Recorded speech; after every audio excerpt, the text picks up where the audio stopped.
Jackson Curtis. Batting fourth, the right fielder, number 25, Matt Holmes. Batting fifth and playing center field, number 8, Hunter Curtis.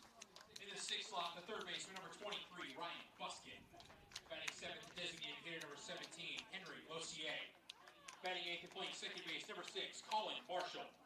Batting ninth, the catcher, number 18, Ryan Rometta. And on the mound for the Eagles in game one, number 29, Alex Smith.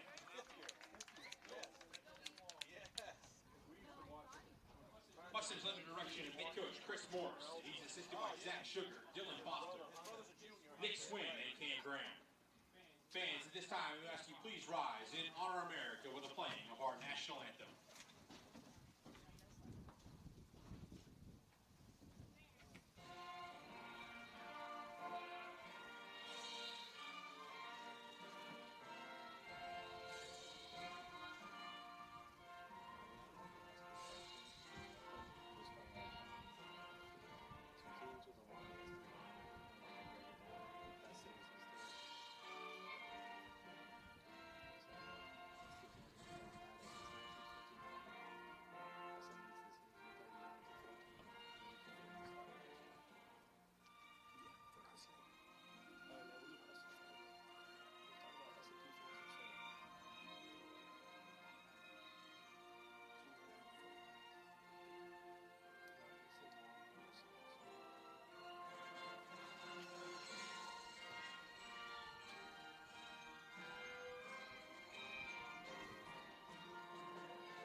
Welcome to the Dr. John W. Winkin Sports Complex.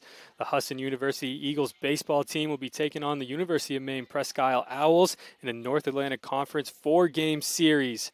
Caden Trenwith alongside Owen Snow, bringing you games 1 and 2. First game, 9 innings. Second game, 7 inning. We're here all night for that. Owen, these two teams have a very long history. Yeah, they do, Caden. You know, Husson and Umpy have been going at it since 1959, and Husson leads the series by a whopping 139-14. Another thing to point out is Husson is 84-7 at Winkin against this team, and have won 27 straight. So they look to put at it again tonight. The last time these two teams played, it was at Umpy last year around this time. Husson won that one 11-0 in a 7-inning bout. Matt Holmes and Jackson Curtis hit back-to-back bombs in the first inning in that game. Those two have been absolutely outstanding so far this season, Owen. Yeah, they've both been beasts at the plate. Matt Holmes is looking like a breakout star this season, almost tying his home run total from last season. He's at 6 on the year. And, you know, with the kind of offense Husson has, it's going to be hard for Umpy to really stop them. Hector Perez in there for the Owls. First pitch swung on. That one goes straight back towards Newman Gymnasium. Underway, Alex Smith taking the bump today for the Eagles. He's chasing a little bit of history himself, sitting at 99 career Ks. Be the 29th Eagle to reach the 100 mark. Another foul off in an 0-2 count. Perez finds himself early on. This is the opportunity. Only Wallingford and Abood are the active players on that list. As Smith looking for the strikeout. There it is. Career strikeout number 100. Does it on his first batter in the first 3 pitches, Owen. That was a great pitch by Smith. Got a swing and a miss.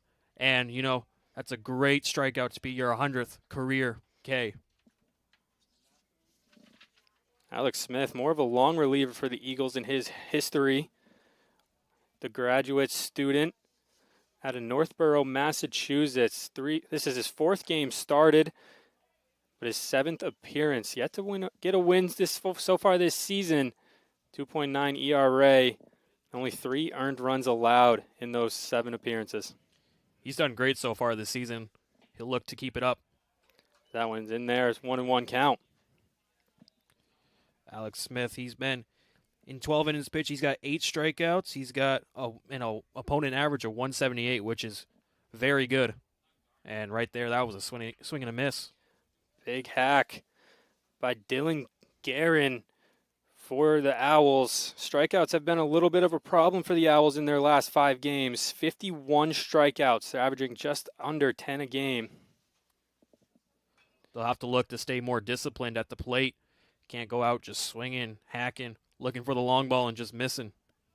And another thing to point out, Guerin, he's only a freshman, batting second in this lineup. Great potential out of him, potentially. This one shot into center field. Hunter Curtis with a diving play. Great. 2 out down now in the top of the 1st. It's a great snag by Curtis, reaching, running to his right and able to time that perfectly to get the sliding out. Garrett Chadwick in now. He's batting .407, the leader for the Owls in the 3-hole. He'll face on Alex Smith now, the experienced righty. Yeah, and he's at a .484 on base percentage and a .519 slugging. He loves to get on base and he loves to hit the ball far. Second pitch in there for a strike, and Chadwick finds himself down 2.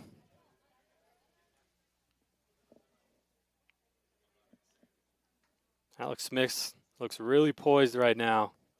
He does. A little bit outside there, but he's had great command so far. He's gotten batters to swing and miss, and it helps to have that great slide and grab by Curtis for that second out.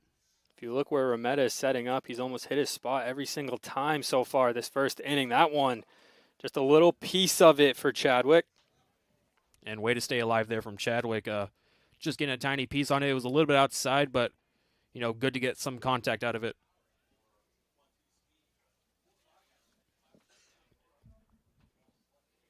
Smith kicks and fires. That one fouled away too. Chadwick doing a good job staying alive, Owen. Yeah, he's trying to work Smith into a, long at bat, trying to wear him out early. Because we know Smith has a great arm. This one popped up. Marshall is going to be under it. Holmes right behind him on the backup. But 1, 2, 3, down go the Owls. We'll see Warren, Evans, Curtis in the bottom of the 1st. Don't go anywhere. Husson Eagles bats are coming right up.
The graduate student Akira Warren steps in. He'll be facing Mason Long. Owen, what can you tell us about him? Mason Long, doesn't have the greatest pitching stats. He's got a 9 ERA, but he's only had 2 appearances for 9 innings, so not really a big enough sample size to really evaluate him. He's mainly, been hitting for the team, but on the mound to start. That one goes in there for a strike. Akira finds himself in a 1-2 hole. Akira Warren has been known as Mr. Consistency. Last year's seniors Ethan Moss joked about that a lot. 306 average throughout this is his 5th year now. Akira Warren's just brought a lot to the plate. Known to get on base a ton for this Eagles team. Has a .500 on-base percentage throughout his career. That one runs up and high, and it's a full count. Yeah, another thing to point about Warren is he's great defensively. He's got a 97% fielding percentage this season. He's got a great glove out there. That one pops straight back towards us. That will find its way to College Circle.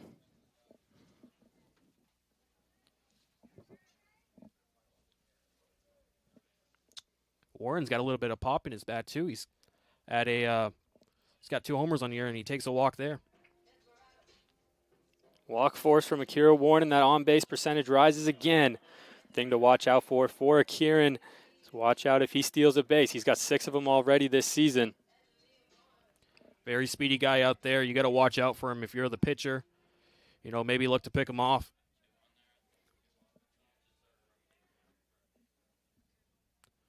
Long working out of the stretch now. Little slide step in that stretch motion. Tanner Evans looks at strike 1. And Evans, the senior out of Greenbush, Maine, he's had a good year so far with a 278 average and 3 RBIs. He also has 11 walks on the year. Takes a look over at Akira Warren at first, but Akira Warren gets back in time.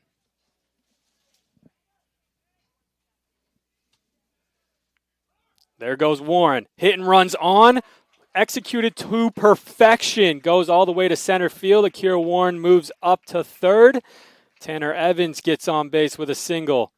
What a call from the dugout, Owen. Yeah, that was a great call to have him steal the base, and, Evans getting a piece of that ball, bringing it all the way out, splitting the gap in outfield, and that brought Akira Warren to third base. Those 1-2. Warren and Evans do small ball so well. Now works out great for the power hitter, Jackson Curtis. There goes Warren. They're going to throw all the way down to Evans. Won't get him. Now runners in scoring position for someone who's looking to be the first in RBIs throughout their career for the Eagles. Jackson Curtis is 3 RBIs away from tying Justin Spencer. That one catches the outside corner. Husson being very aggressive on the bases so far, and it's turned out well for them. They got both runners in scoring position. And that's what makes the Eagles so dangerous. They do that small ball so well, and then they have the Curtis brothers and Matt Holmes right after, the 2 that will play that small ball to perfection as Curtis swings at that one high. 2-2 count here. You got to be careful. There's 0 outs, but you want to try to get on the scoreboard as quick as possible. Curtis waves at that one. Long sends him down on a K as Curtis looks up grimacing. He's not happy. But now they got to worry about Matt Holmes, been one of the most elite players in the North Atlantic Conference. Got 6 home runs on the year. He's got a lot of pop in his bat. Yeah, the lefty just looking to get anything in play to that right side of the field. He's got a great opportunity here to run some batters in. Add to his RBI total on the year, just sitting at 14. His batting average is down from what it was last year, but his numbers are almost identical, nearly at his home run total from last season.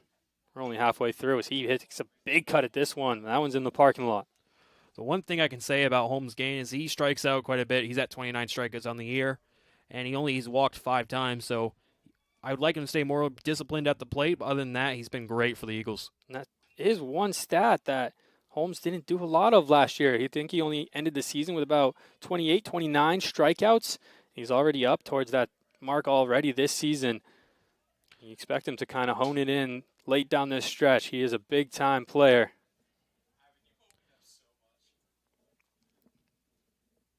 The 1-2 is ripped down the line. That one's far foul on the right side. I think another thing is, too, Holmes is trying to look a lot more – he's looking a lot more aggressive this year. You know, looking for a lot of more big swing. And that one's a ball. 2-2 the count now to Holmes.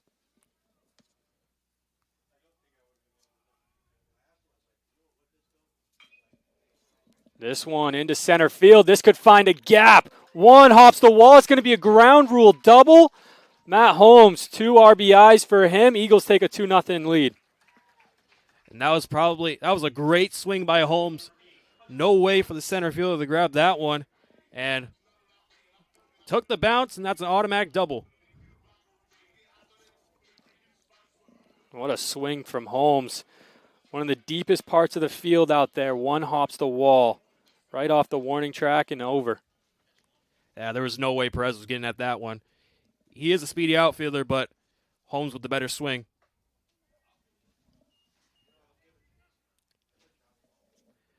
Taking a look at Hunter Curtis's stats, he's got a .271 average with 1 home run on the year.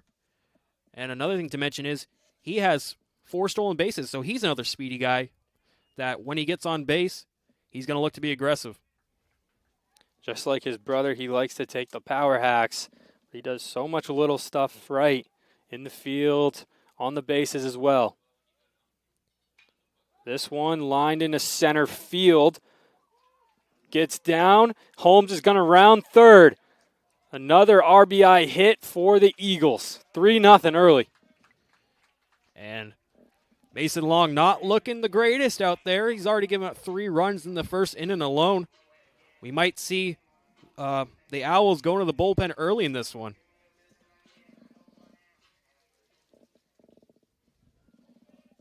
And only 1 out, too. Husson's going to look to add on.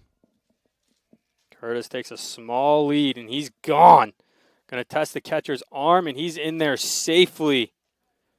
Surreals couldn't get him. 3 successful stolen bases. Well, actually 2 successful stolen bases, then they had a hit and run. Husson, like I said, they're being aggressive on the bases. They're testing the Owls early. It's working out for them. Busquet takes that one. Just a little foul. 1-1 the count. Still only 1 out in the inning. Eagles piling on quickly. Busquet, only a sophomore. It's looking great so far for the Eagles. This one to Perez again. He's going to drop this one all the way to the wall. Curtis going to round third. He's in. Error on Perez brings Curtis from all the way to second to home. Eagles 4-0, 4 straight hits that lead to a run. Careless mistake by Perez. He had that one. I don't know if he couldn't see it because of the sun, but that's one you want to have back. It is important to note with the clouds hanging over the Winkin complex right now, it is one of those cloudy days. As a former outfielder, I can tell you it gets a little tough to read the ball off the bat, especially if it goes straight up. Interim coach Tim Burns going out to talk to his guys. And that's why it's important, especially when it's a sunny day and you're in outfield, you need to be wearing those sunglasses. Helps you be able to see the ball better while the sun's out.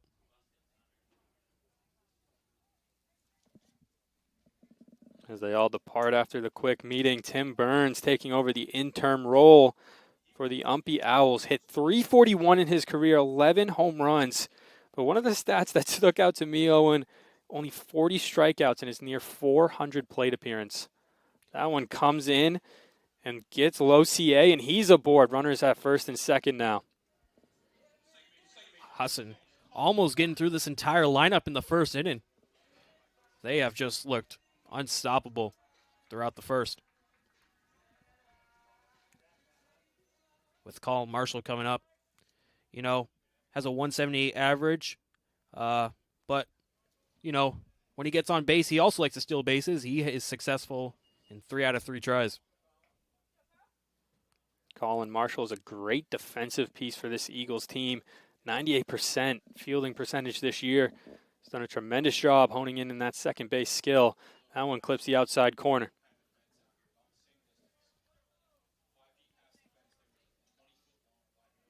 4-0 already for the Eagles. Only one out. Double steal on. Throw to third. And he's going to be out. Holmes trying to take third. Doesn't pan out for him. Busquet does move up to second base, though. And Sorrells with a great throw to third base, making sure Husson now only has one runner in scoring position. Big hack by Holmes. Just fouls it away. 1-2 the count now. 2 outs quickly now.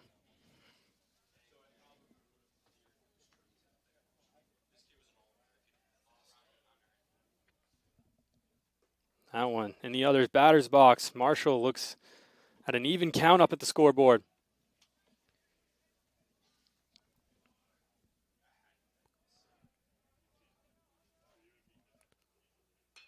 This one ripped into left field. Losier's going to get in easily, standing up. Yeah, Lozier gets in there. And just like that, 5-0 already in the first inning, Owen. It's not looking good for Umpy.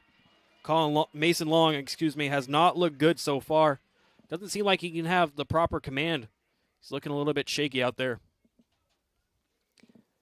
It's also really hard to hit against this Eagles team right now. All they've done is put up runs, especially within the last week and a half. They beat UMaine at UMaine in a 12-9 ball game where Jackson Curtis hit for the cycle. Matt Holmes also went yard. Eagles are doing a lot of great stuff playing baseball right now, Owen. Yeah, they definitely are. Husson, the second Division III team this year to beat a Division I team. That's a great accomplishment if you're the Eagles. There goes Marshall, but it's going to be a pass ball. So Marshall's going to advance to third. Surreal's trying to get him on the throw. Marshall's in there safely. Runner 90 feet from scoring again for the Eagles. Boy, does Marshall look quick on those bases. Getting into third very quickly. Getting that great jump from first to second, and then the pass ball brought him all the way to third. That one called strike 3, and that's going to end the inning for the Eagles. 5 runs go through the order. Owls will be up after this small break.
Ian Michaud steps in for the Owls.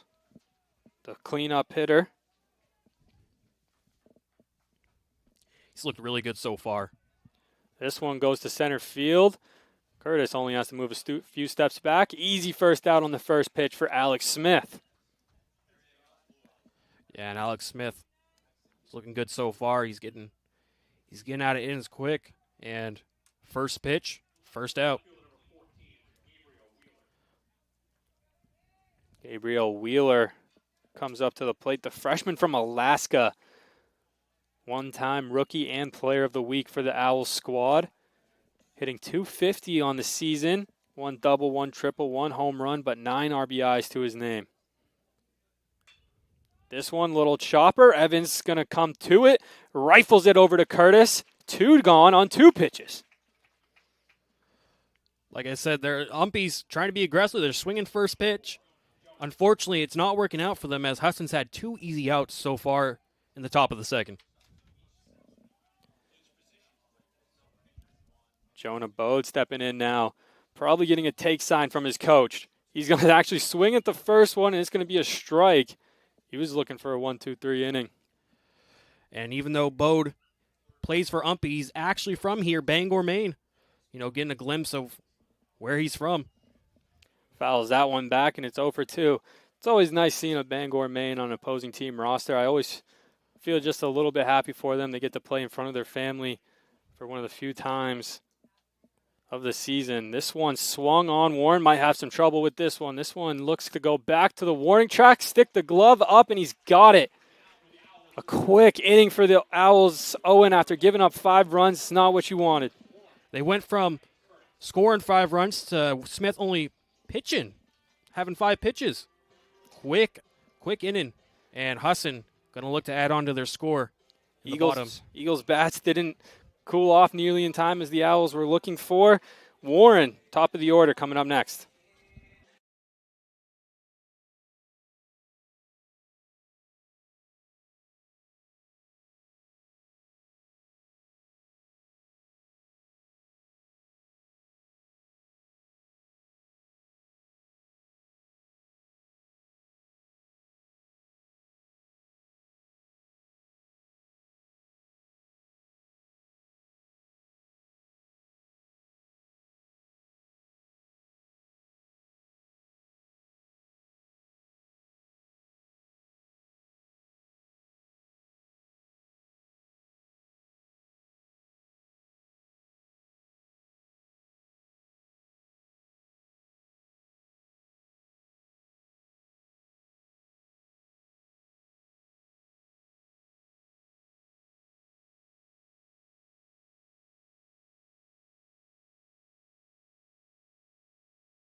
Kira Warren steps in for his second at-bat in as many innings. First pitch swinging. Langley with a little diving play, but throws it over. Kira Warren's going to advance to second as the right fielder, Bay, has to come in and pick it up as he rifles it down to his shortstop.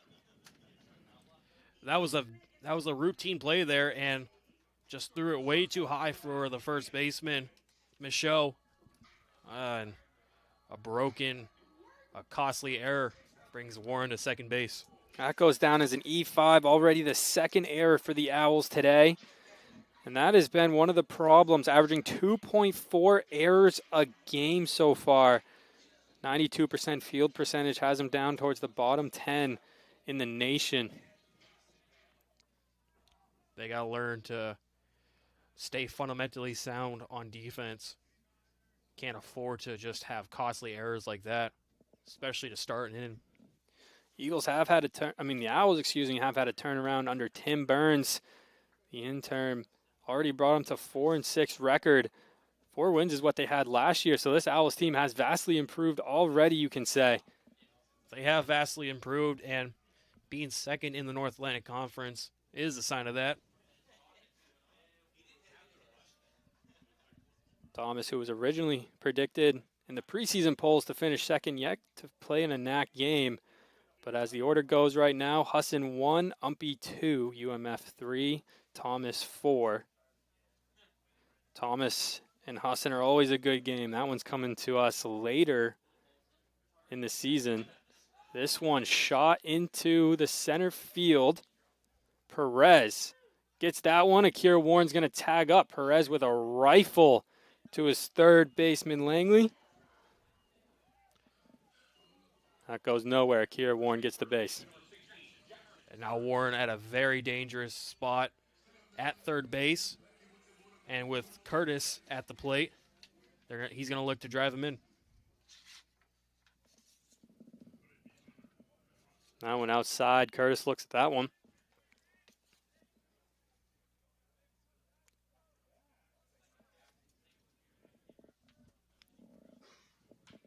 This one absolutely shot foul. He's got a lot of pop in his bat, Caden. Absolutely. He already is up to 4 home runs this season. The former NAC MVP has just done a tremendous job rebounding in his 5th season with this team.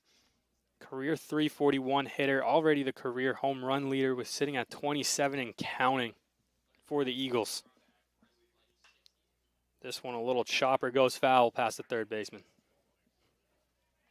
And in his last game versus University of Southern Maine, he had a home run in that game, so he's going to try to look to go back-to-back home runs. This one shot up the middle, going to get by the second baseman, Guerin. Akira Warrens in to score. Eagles up 6, no response from the Owls yet. That brings Curtis up to 25 RBIs on the year. He's going to be looking to add more as the season goes on. Now only sitting 2 away from career RBI totals for the Husson Eagles from tying the record, Jackson Curtis sitting at 158 now. Record's 160 held by Justin Spencer.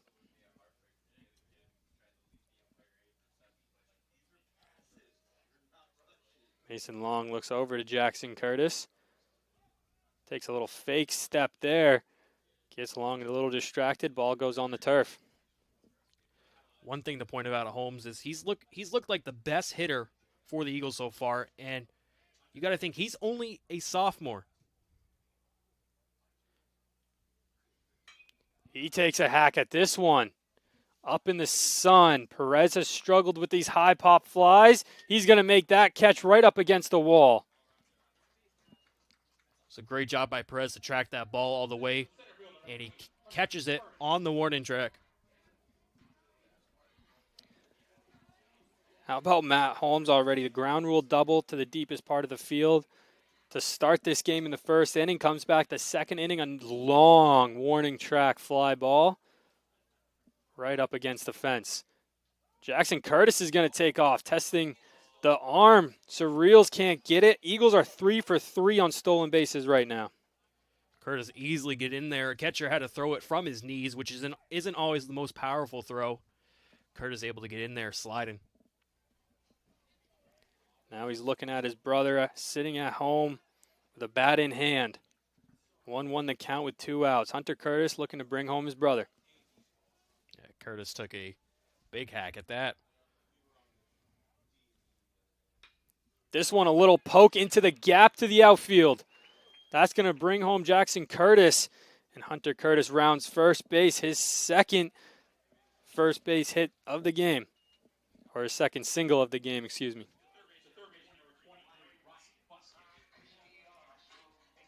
This whole Husson team has just looked dominant to start. 7 runs in 2 innings. Surprised the Owls haven't made a pitching change yet. First pitch into Busquet is a ball.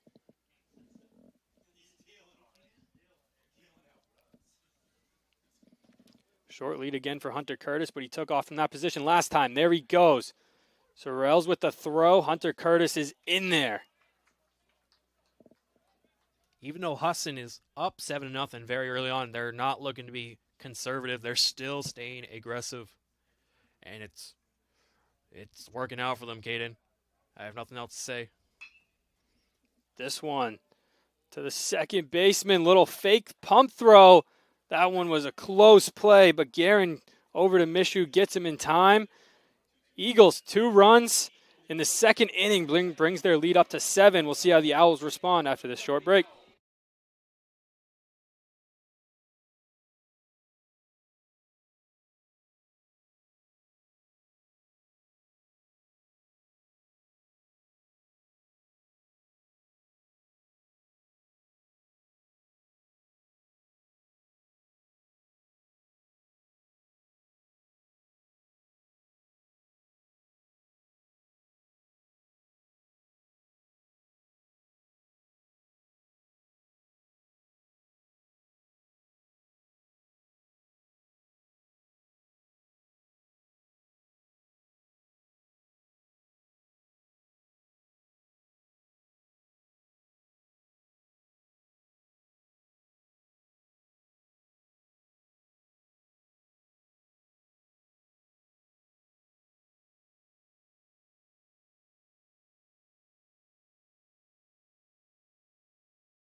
Searles up now for the Owls, looking to change some momentum. How about Alex Smith's performance so far, Owen? He's looked great out there. He's been able to get out of innings quickly. I think that second inning he only threw 5 pitches. He's looking to have great command. He's getting batters swing and miss just like that, and he's getting batters to just have pop-ups and ground balls, which is what you want to see from a pitcher. One thing that impressed me the most is he's winning the first pitch almost every single time. Starts in a 0-1 count. That's so dominant as a hitter, or as a pitcher that is. It sucks as a hitter being down early, because then anything comes at you. And with Alex Smith's repertoire and experience on the mound for the Eagles, it's not a position you want to be in for the Owls. This one, little poke from Searles. Hunter Curtis bobbles it, but it's only going to be a single. Good job there. Just getting any contact you can, and Searles is able to get to first base. And now Smith is we're gonna see what Smith's gonna do in this. That one up near the face. High fastball from Smith. Michael Langley steps in now. The sophomore out of Presque Isle, Maine. Not the best start to the season, but 2 home runs and 6 RBIs. That one's a swing and miss. He's just got a high whiff rate right now. Alex Smith does against these Owls hitters. Yeah, he's great. He has filthy stuff, and we've seen a lot of whiffs so far in this game. That one looked to be fouled back. Goes off Remetta's mask, off the umpire. 1-2 count now to Langley. Started the season 0.74 is the batting average, but the 2 home runs speaks for themselves. When he gets hold of one, it goes a long way. That one, another high fastball. 2-2 count now. Langley doing a good job staying alive in this count, making Smith work. Now I'll check over on Searles. He's got nothing going on.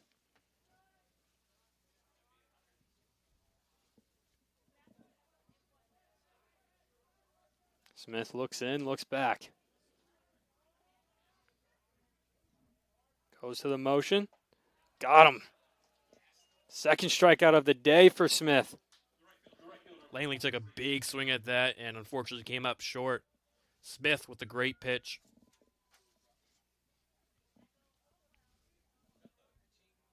Alex Smith only has opponents batting 178 against him so far this season. Sam Bay steps in now.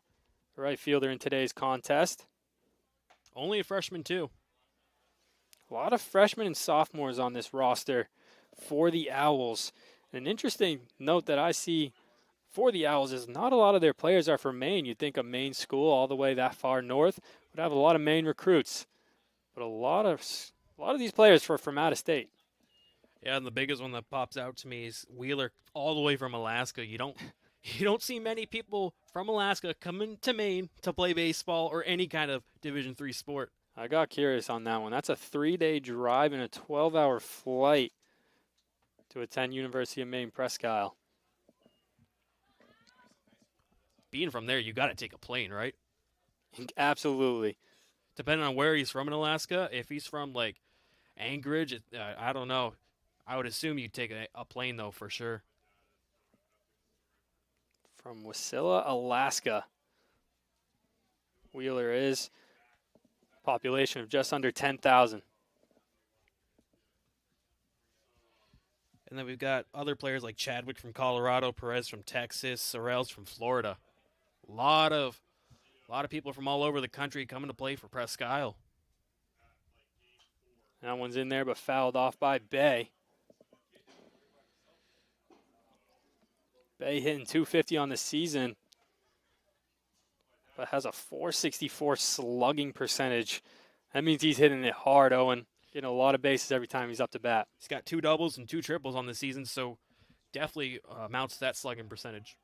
That one's going to be called a foul. Just got a little piece of that. Didn't change direction much.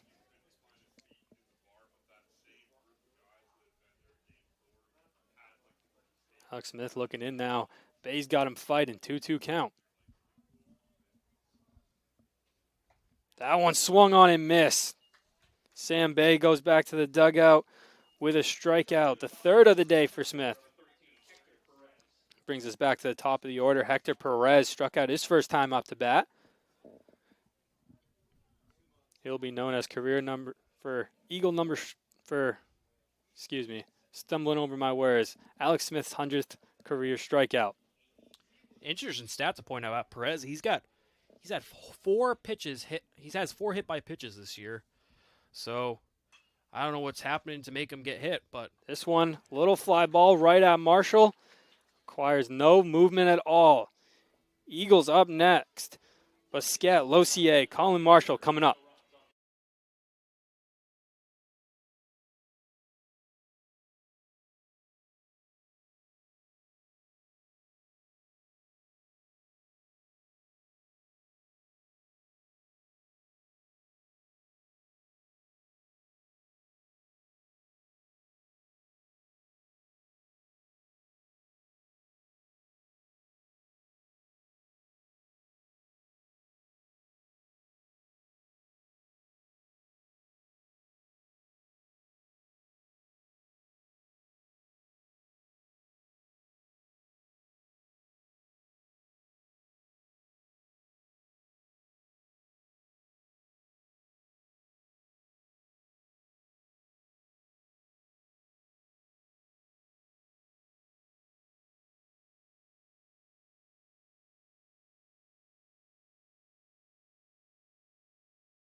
Losier up in the box for the Eagles. Still facing Mason Long. He's through 2 innings of work, 7 earned runs so far. thing to point out is Losier hasn't played since March 22nd. He's only had 9 at-bats going into today. This one's a little poke for Losier. That's going to be a single for him. Losier being aggressive at one of the first pitches he sees. Able to hit that through the infield gap and get a good single. We'll see if Husson continues to stay aggressive on the bases. Haven't had a problem with it so far. I'm about 2 stolen bases per game, and there he goes. Losier, inside pitch. Won't get him. Surreals not having a fun day behind the plate. Runner's just taking off on him. I wonder if the scouting report going into today was just steal as many bags as you can. Colin Marshall with a good base knock. Bay will let it drop. Losier moves up to third. Runners at the corners now for Ryan Remetta. Remetta been one of the best fielding catchers in the NAC. He has not had an error yet so far, and he's doing a fine job at the plate. Almost 300 on-base percentage. He's got a double. He's got 2 RBIs. See if he can bring a runner home. A little showed bunt attempt here. Looking for the squeeze. Being the 9-hole hitter, you kind of look for that sometimes as you got the top of the order coming up, and they can look to do some real damage. We'll check back over at Marshall. We were talking about this a little bit, Owen. Long still out there despite the 7 runs and almost 3 times through the order now. But these 4-game series are so tough. Sorrells will let him. Marshall takes second. Runners in scoring position now for Remetta with the top of the order right in the distance. I think that's what you were saying during the break, is that it's a 4-game series through 2 days, So you want to keep them out there for as long as you can. And the main difference between these two teams is the Owls have half the roster size the Eagles have. What comes with that? That one comes in and gets Remetta right in the rib cage. He'll get his free pass. But back to the point, Owls have a lot smaller of a roster than the Eagles. What comes with that is two-dimensional players that will have either both be a pitcher and a hitter and sub in between, and others who just stick to pitching or fielding. But that's where the umpy is right now. They just don't have that depth in the bullpen like the Eagles have to make those switches constantly. Obviously, you want your starting pitcher to go longer just for that game management, save your arms for tomorrow. Back at the top of the order, Akira gets a hold of this one. This one's going to be poked. Grand slam, Akira Warren. Wheeler had a look at it. Couldn't get it. 11-0 Eagles through 3. Great swing by Warren. Had 2 home runs going into today. Make that 3. Husson with a dominant 11-0 lead. And they're just going to look to add on. As there's 0 outs, and they have Evans, Curtis, and Holmes up to the plate. You know they're going to try to add on. And they will make a pitching change. It will be Nolan Christensen from Franklin, Maine coming in. As he warms up, we'll step aside.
Ready. Nolan Christensen on the mound for the Owls. Not a lot of work for the sophomore out of Franklin, Maine. Only 2 innings pitched on 2 appearances so far. 6 earned runs, though, so that jacked his ERA all the way up. Opponent's hitting .429 up against him, and Tanner Evans will greet him out of the pen. Ball 1.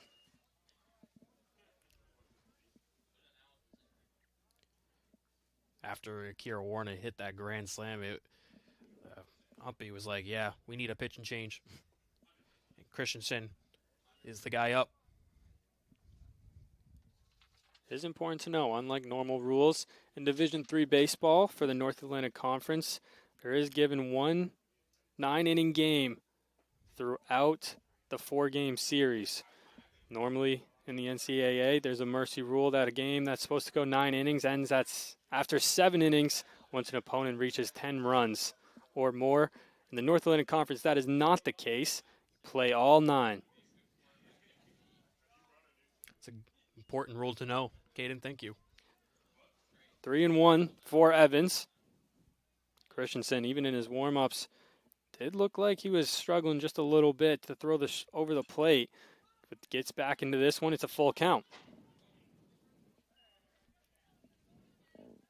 Tanner Evans is someone who had a strange year last year. Very consistently about a 278 hitter throughout his career. But last year, that saw that average dip to 174. He liked that one, but swung on and missed. Christensen greets the Eagles with a K right out of the pen. Makes it Christensen's third strikeout on the year. He has now pitched a full 3 innings, so averaging a strikeout per inning, not too shabby, even with that bloated ERA. Jackson Curtis, who singled last time, will step back into the box. Humpy looking to paint that outside corner. Sorrells was way over in the other batter's box. With a guy like Curtis, you try to make sure he doesn't get as much contact on it. You know, pitching outside is smart. That one, Sorrells was set outside again, but came back over the plate, chopped away by Curtis. It's important to hit your marks against Jackson Curtis. If you leave one over the plate, he could very much punish you, as seen throughout his career in an Eagles uniform. As there's a hot shot down the line. This one's going to go all the way to the wall. Jackson Curtis rounding first, and he'll be in there with a stand-up double. Looked like Christensen missed his spot on that pitch. Curtis didn't miss it. Gives him an easy double. That brings up a runner in scoring position for Matt Holmes, the sophomore Rookie of the Year and first team in the NAC. Also the Maine Conference Baseball Softball Association Rookie of the Year. Mentioned it at the start of the broadcast. Matt Holmes, 7 home runs last year in what was a dominant rookie season. Already up to 6 this year. Halfway point in the sophomore campaign.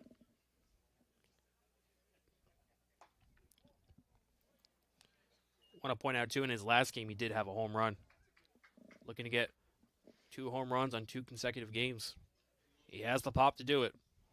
Husson's actually had back-to-back Rookie of the Years in Holmes and Hunter Curtis. It's been a great recruiting job by Coach Morris for all these local kids.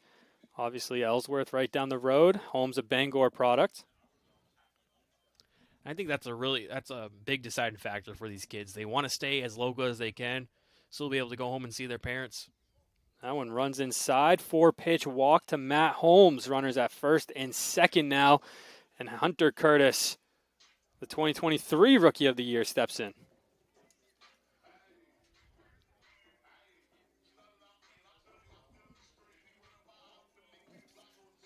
Hunter Curtis, 2 for 2 so far today. Also 2 stolen bases.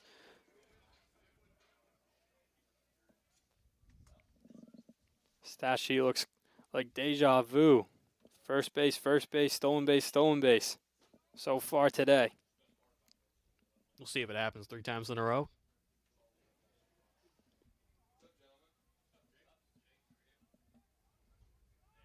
Runners take off.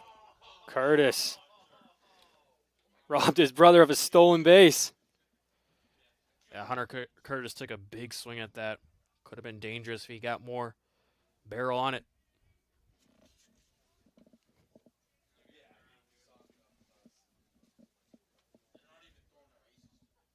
Christensen just really struggling to find the strike zone so far. After the strikeout to Tanner Evans, who saw 3 straight balls, then 3 straight strikes to regain the count. It's pretty much been all balls from Christensen. This one a pop fly. Bay's going to have a chance at this one, but closer to the bullpen, won't be able to get there. I think a reason why there's been so many, balls is because he's trying to stay outside of these powerful hitters, both Jackson, Hunter Curtis, and Matt Holmes. You don't want them to get a great inside pitch for a double or more. I think that's the game plan for Christensen. Pitch comes in. This one's going right at Bay. Jackson Curtis tags up, that is. And he'll advance to third. Runner at the corners now. Hunter Curtis lines out to bay. 2 outs. You got runners at the corner. It's going to be interesting to see what Husson can do before the end of the inning.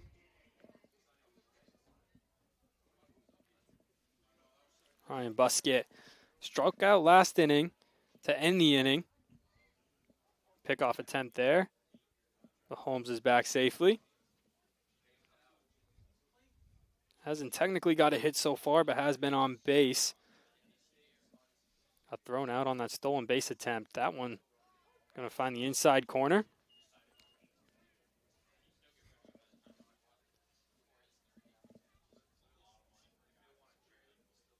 Christensen looks over at Holmes, who's going to take off now.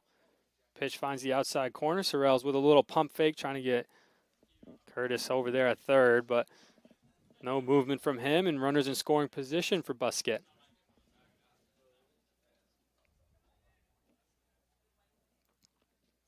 Pitch comes in inside, way to the backstop. That's going to bring home Jackson Curtis, excuse me. Wild pitch that leads to another run. Husson just slowly adding on to that score. You want to see a little bit more command from Christensen. Fresh arm out of the pen. Has not looked like he's had that command so far. Here's Christensen. Buskett just a mile high in the air. That one's up there with Denver's altitude. Easy catch by Michaud, and that will end the inning. Eagles add a couple more to the total. More after this.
Dylan Guerin in now.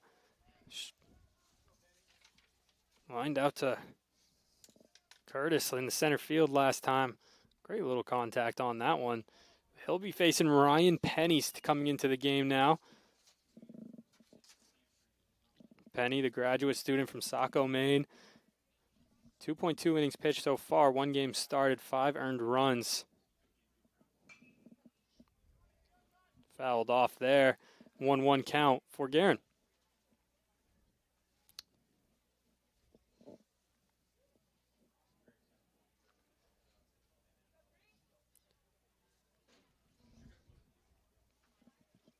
Penny's normally done a great job coming out of the pen. Has never really been a starter for the Eagles, but a great relief guy to give you a couple innings Glad that you mentioned that because in his 30 career appearances, he's only started 4 games, so he's definitely one of those relievers that Husson relies on. That one in there for a strike. Count evens up at 2s. And we'll see how the Owls adjust to the new southpaw. No longer a righty on the mound.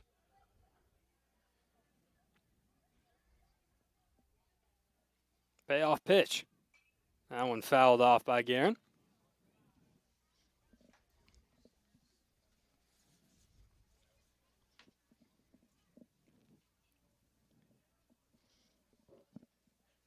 Getting Penny back was one of the key additions back for the Eagles.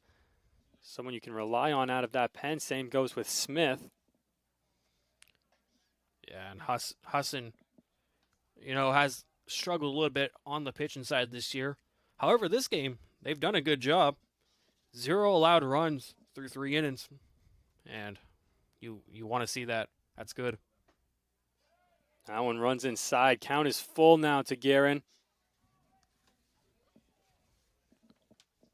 Someone who's only had 2 walks so far in his 33 at-bats.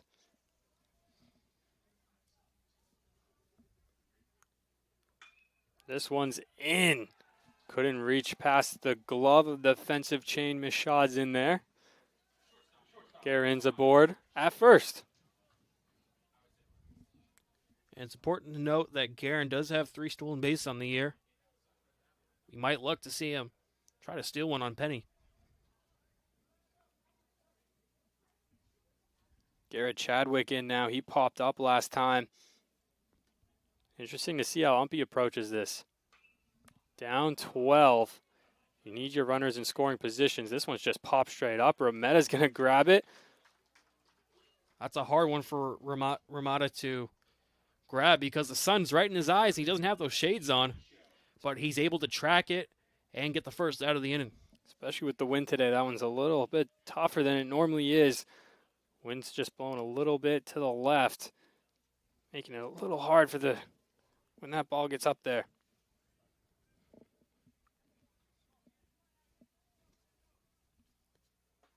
This one fired in there for Mishad. Penny doing a great job so far out of the pen. He is. He did allow the single, but other than that, he's been very consistently good. This one popped up. Curtis is going to get under it. 2 gone now for Penny. Like I was saying, after that first hit he gave up, he's looked great since. Gabriel Wheeler grounded out last time he was up under Smith. Interesting to see how he attacks Penny here with 2 outs and a runner aboard. Only second time you can say that today for the Owls.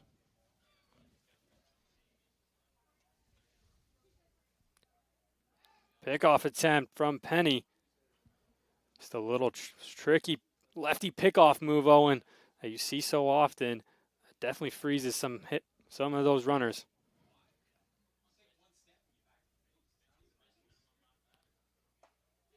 That one's rifled in there for a strike.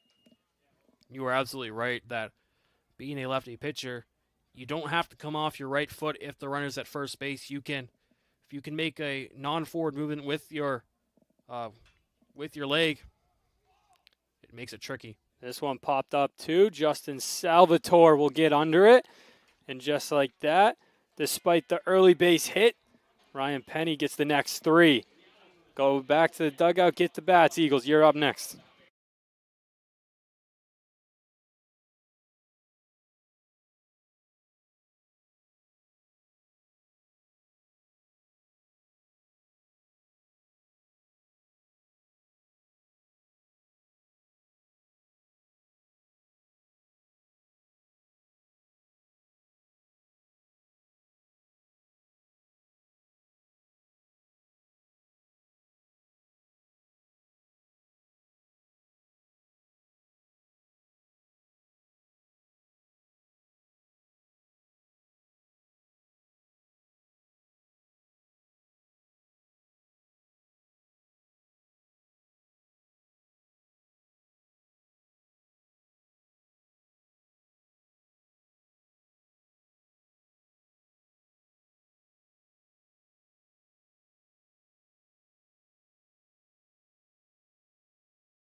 Jack Cody comes in as the pinch hitter now.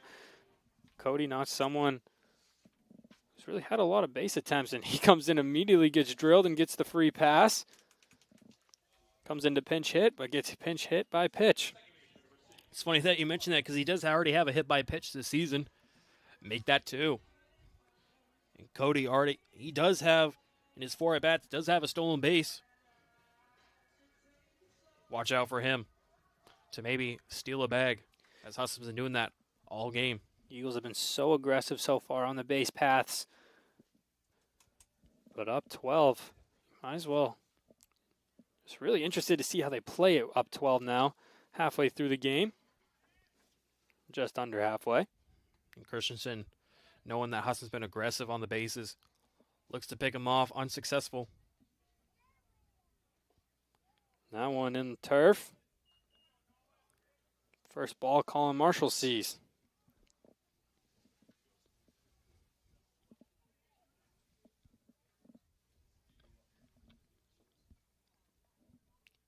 Cody with the big lead at first and try to pick him off again. They do not want them to get a stolen base. Nolan Christensen wasn't part of this team last year. This is actually his first year with the baseball team. Last year, though, he was in his freshman year, he was part of the men's soccer team. Switching to become a pitcher for the Owls on their baseball team instead. This one is absolutely crushed by Marshall. Just foul.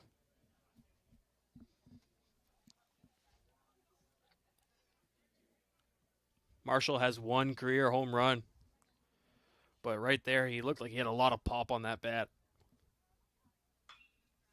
This one evens out a little bit more. This one's going to be trouble for Perez and Wheeler out there, but they get it easily. Jack Cody tagging up from first. Gets all the way to second. Not a play you see too often, tagging up at first, but Cody pulls it off. I mean, the ball was almost out to the warning track, and with Cody's speed, he felt confident enough to know that he could steal that bag from first to second. And he rightfully did, which puts a runner at scoring position. Ryan Mermetta, this one just squeaks past the third base bag, and it's going to be fair. Cody's going to round third, and he comes in. Mermetta with the single RBI. Mermetta's looked very good in this ball game. Has 2 hits on the day, and bringing in a runner home. Looks like Joe Hamlin is going to be up to bat. Yeah, a lot of substitutions for the Eagles these last 2 innings, trying to empty the bench a little bit. Tanner Evans been subbed out for Michaud. Jackson Curtis subbed out for Salvatore. Then the Jack Cody for Losier substitution. And now we have the Joe Hamlin substitution for Akira Warren. Hasn't been the greatest start for Hamlin. Swings and misses there, but he's 0 for 10 so far this season. Has not played since March 22nd. And also has 4 strikeouts. So, looking to turn it around in the new month of April. Given the opportunity here against the Owls in the 4th inning. This one just fouled off. 1-2 count now to Hamlin.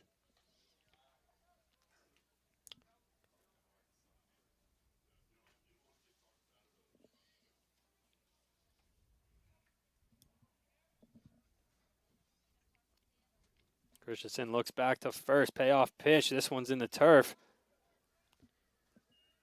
Surreal's lost it in his feet for a minute. We've seen quite a few pitches like that from Christensen that are just in the dirt, making the catcher bobble it a little bit. I don't know if he's purposely trying to pitch it low or what. This one just runs a little bit inside. It's going to be a full count now with 1 away.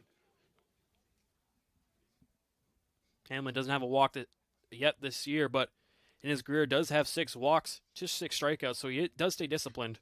This one rifled up the middle. Chance at a double play. 4-6-3. Owls get out of it with a double play. Joe Hamlin finds himself hitting it right at the second baseman. That will end the inning. We'll come back after this.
Jonah Bowdy up now. Flew out on his only plate appearance so far. Flew out to the right fielder. This one, first pitch swinging. Salvatore will get it. Tosses it to Penny. One away on the first pitch. Husson's pitching has done a good job at getting outs in very few pitches. We've seen a lot of first pitch outs for the Eagles from both Smith and Penny. And I think that's a big reason why Husson has been dominant. Not just because they have 13 runs in 4 innings, but the pitching's done a great job too. This one runs a little bit inside on the catcher, Searles. A lot of defensive substitutions so far for the Eagles. From what we can tell, Hamlin and Crowley took over the left and right fields. Michaud taking over the shortstop. Salvatore taking over first. Well, with this big of a lead and knowing that you're playing 4 games in the next 2 days, it's good to get subs out quickly and just keep your starters from getting injured. That one finds the outside part of the plate. It's going to be 1-2 now.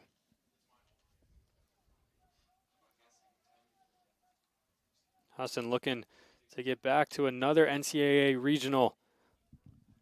4 straight NAC championships. Technically won in 2019.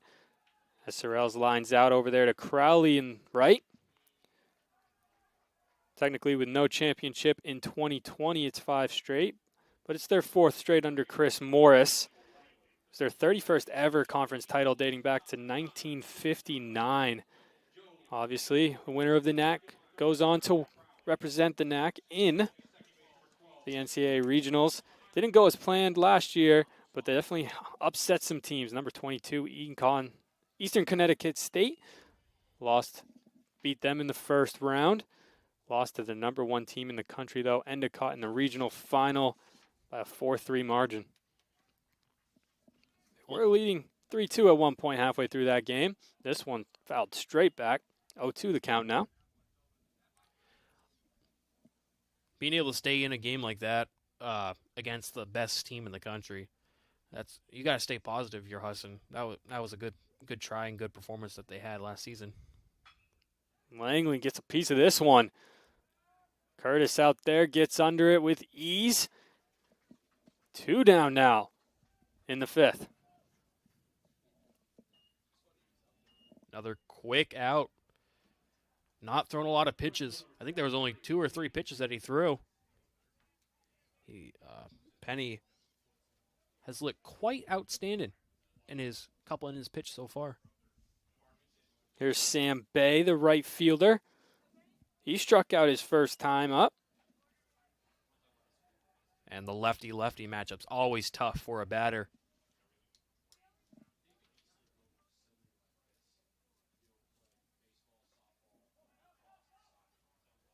Ball gets past the catcher. A free bag up there for Sorrells as he advances to second.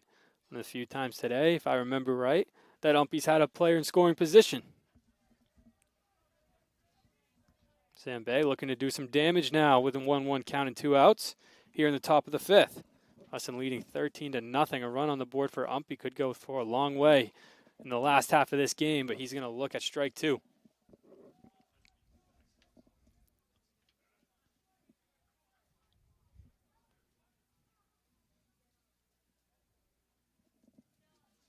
Payoff pitch from Penny. That one just a little bit outside. Penny trying to get the swing and miss from Bay, but he stays disciplined. Keeps the at-bat alive. Penny looking for the punch out. Here's the pitch. This one. Hard contact, but foul ball into the stands right under the press box for the football team.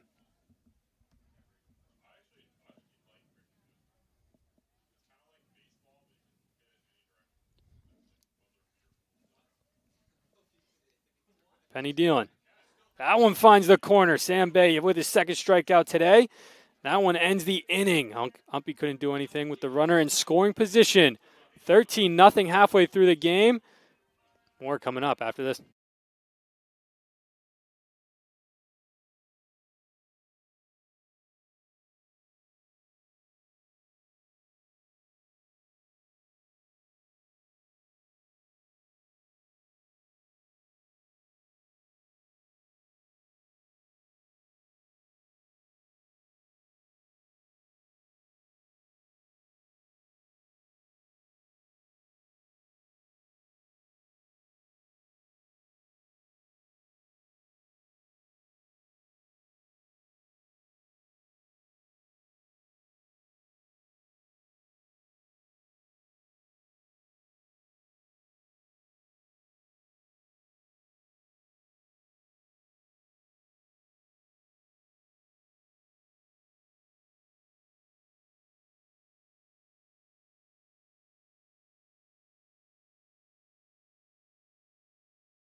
Tyler Michaud up now. He came in for Tanner Evans last inning.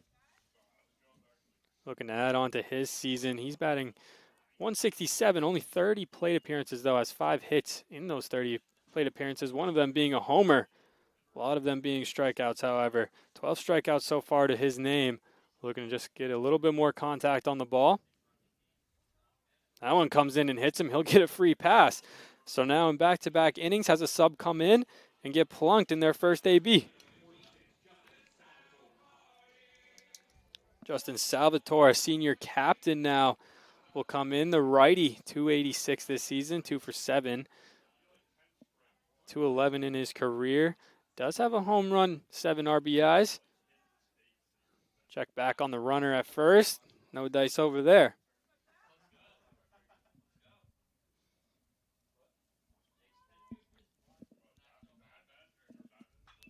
Salvatore gets a hold of this one, just foul, says the home plate umpire. Salvatore likes to make lots of... Salvatore is a big power bat out there. Does like to make contact with the ball. Does like to hit it far. Only one career home run, though. Could we see another?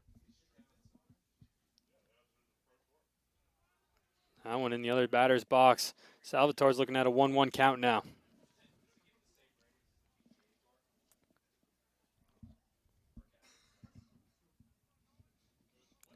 Salvatore hasn't had a lot of at-bats this season, only 7. Michaud takes off and takes second base with no contest. Easy stolen base from him on that pass ball. Humpy has done something pretty special so far this season. I mean, their 4 wins ties last year's total for what they had throughout the entire season. Now they're halfway through their season this year. Already at that 4, looking to improve under the interim head coach. The last time Umpy's had a 10-plus win season, though, was 2016. Not counting 2025, they've only had 18 wins since. So they're looking to have just a little turnaround. And so far, it's looking pretty good under Tim Burns as the interim coach. Yeah, I think a big reason why they have 4 wins already is because of their new coach, Burns. I think he's definitely given them a better opportunity this year. Salvatore takes a free base. Full count walk. That's what it will go down as. That was a great at-bat there by Salvatore. The Eagles haven't hurt Christensen all that bad when it comes down to contact. It's only been accuracy from Christensen that's hurt the Owls. This one a high pop-up out towards Bay, and he'll get it with ease. Michaud up to third, Salvatore back to first. Runners at the corners now. That was Tanner Crowley with the little fly out to the right fielder. And he was looking aggressive. I believe that was the first pitch swinging. And bringing the runner from second to third base. Giving Keegan Sear great opportunity here at the plate. Keegan Sear comes in for Hunter Curtis. A lot of subs coming off the bench now for the Eagles.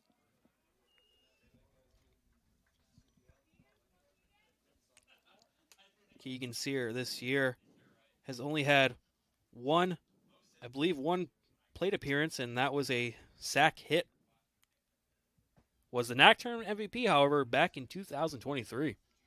Yeah, Keegan Sear, normally pretty much that everyday shortstop. A couple years ago, Tanner Evans taking over that spot, but Keegan Sear has been dealing with a little bit of injuries here and there, just trying to get back on his normal pace at the moment. The junior out of Bangor, Maine, tournament MVP in just his freshman year, had that sac hit versus Leslie. Didn't play against USM. I think he came in as a defensive substitution. That one right at the feet of Sorrells, but he couldn't find it. It's happened a bunch today, Owen, where Sorrells just seems to lose the ball off one of those wild pitches, is trying to just keep it in front of him with the block, but just loses that at his feet. just makes it tough, too, when the pitcher is not having the best command out there. Makes it really hard on the catcher to really be able to have any clean blocks or clean catches. Payoff pitch to Sear. That one's going to be low, and he walks the bases. One out for Husson. They can look to be very dangerous here. Buskett, the only one so far. Him and Colin Marshall are the only two that haven't been subbed out. But it looks like a sub might be coming. And I think you're right there, Caden. Can't tell who's coming in yet, but we'll have more information off the other side of this warm-up.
Ryan Buskett steps in to greet the new arm out of the pen, Danielle Moser, the freshman from Hamilton, New Jersey.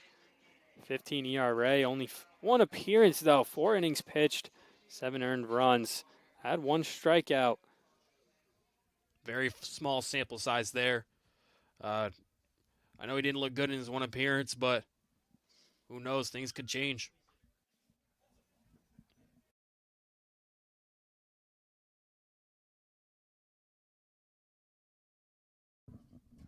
Catcher going out for a mound visit. To a little bit of a wild pitch. Looks like to be a little miscommunication there.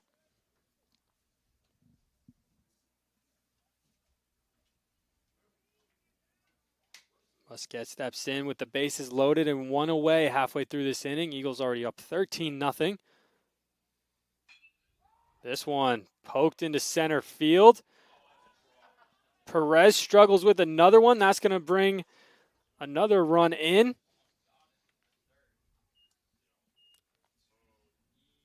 Just a muff there by Perez. Easy fly ball. Drops it. That's going to be an error. Second time today, Buskett poked one out to center field that Perez has struggled with. Run comes in to score on that play, so it is now 14-0 Eagles. Jack Cody steps back into the box.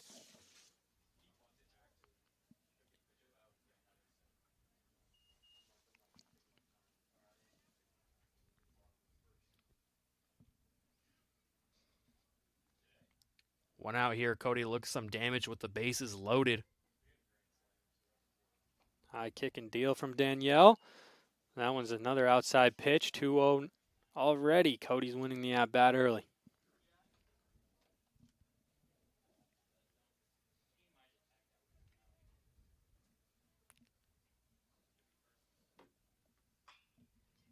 That one ripped to third. Touches the bag. Over to first. He's out, double play. 5-3 double play from the Owls to get out of the inning. Great job from Danielle Moser out of the pen. And the Eagles get shut down with the bases loaded, only score 1 with 1 away. And just like that, the Eagles will retake the field with a pitching change.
Freshman out of Waldo, Maine, Noah Hurd, the lefty, will make his 4th appearance of the season.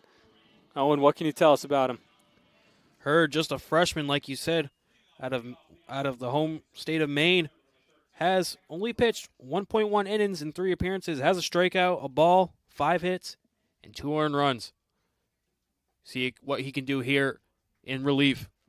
He'll face the top of the order, Hector Perez up now. He's 0 for 2 today. Strikeout and a flyout. Perez having a good year so far. Just has not been able to find the barrel as well this game. It's been the story for the Owls so far. Only 2 base hits to speak of up to this point. 3, excuse me. It was a big swing there. Looking for some contact out deep in the outfield. Fortunately, a little bit too early on that swing.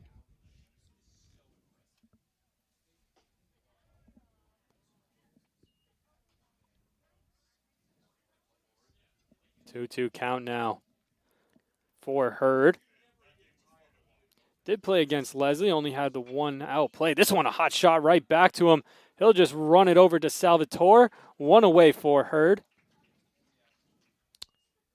That's quick reaction time there from Hurd. That's like split second that you're realizing the ball's coming right back to you, and he's able to field it cleanly and toss it over the first. He had to get low for that one too, Owen. Yeah, he did. That's not an easy one to grab. Not as easy as you think. He's able to make it look easy. There, Caden. Dylan Guerin steps in now. He had a single in the 4th inning. That was his last at-bat. That one's in there for a strike as he'll face Hurd.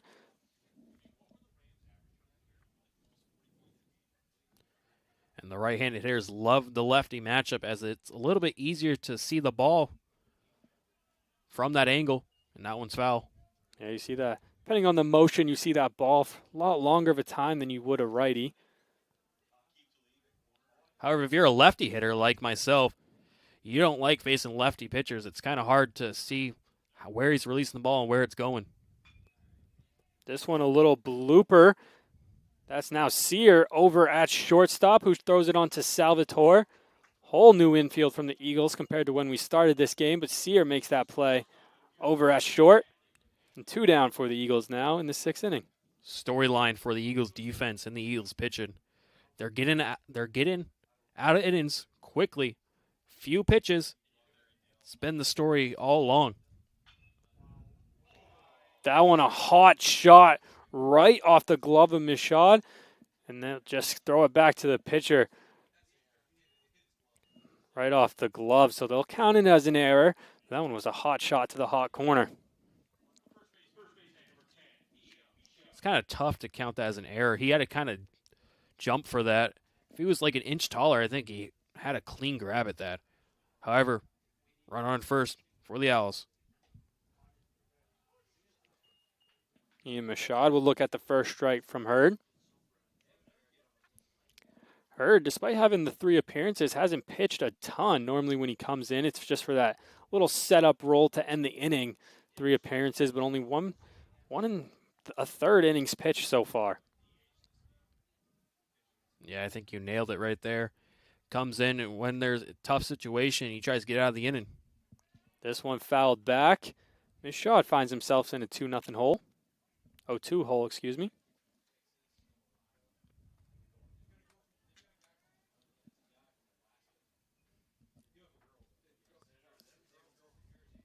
Hurd looking for the payoff pitch. That one right across the knees. Hurd gets the strikeout to end the inning. We'll be back after this.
Yates Emerson steps in now for Colin Marshall. Yates Emerson, not a lot of appearances so far. He takes the first pitch, pops it right up, but he'll get a second chance as that one drops into no man's land over in foul territory. Catcher couldn't make a play on it. Emerson, the freshman out of Glenburn, Maine, so not too far from Bangor. In his one at bat, it was a strikeout, so he's getting an opportunity here in this game where the Eagles are up 14-0. He'll take over for Colin Marshall over at second base. That one a little low for his liking. It's now going to be a 1-1 count. And a good eye there from Emerson. A lot of batters like to swing at that one, but he stays disciplined.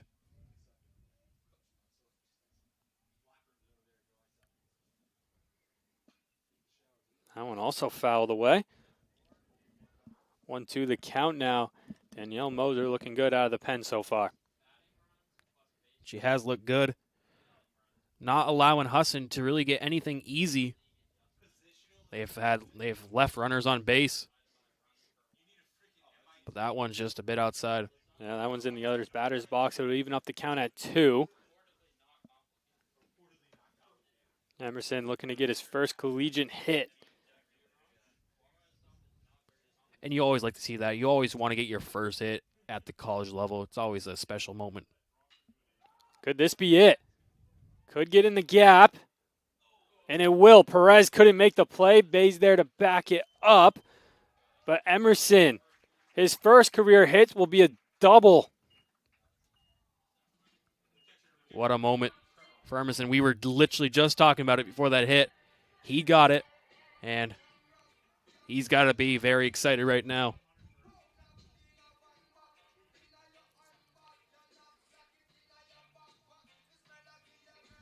The Glenburn product starts his collegiate career off with a double. Looks like we got another freshman at bat, Trevor Poisson, New Hampshire native. Listed as a utility man. He's also 0 for 1 this season. He'll take the first pitch and foul it back with a 0 for 1 with the 1 strikeout. Just like Emerson, he also has the opportunity to get his first career hit at the collegiate level.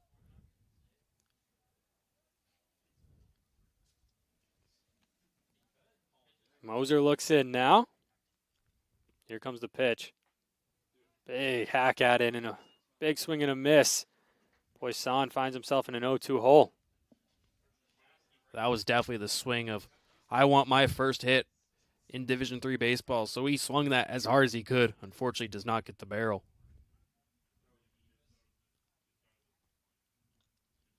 Payoff pitch now to Poisson in the other batter's box. It'll be a 1-2 count.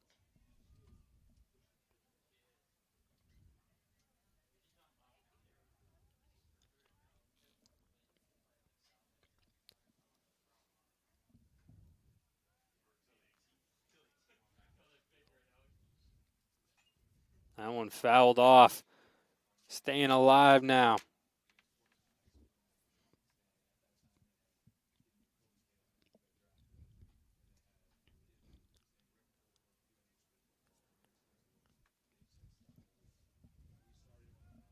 Moser looks back at Emerson. This one's going to be a line shot right into the center field. Perez keeps it in front of him. Here comes Emerson, and he'll score. RBI single for Poisson. His first collegiate hit as well. His first collegiate hit and his first collegiate RBI. Great swing there, and brings Emerson home. And Husson make it 15-0, bottom of the 6th. 0 outs too. Joe Hamlin will step back in now. His first at-bat was a double play ball to end the inning.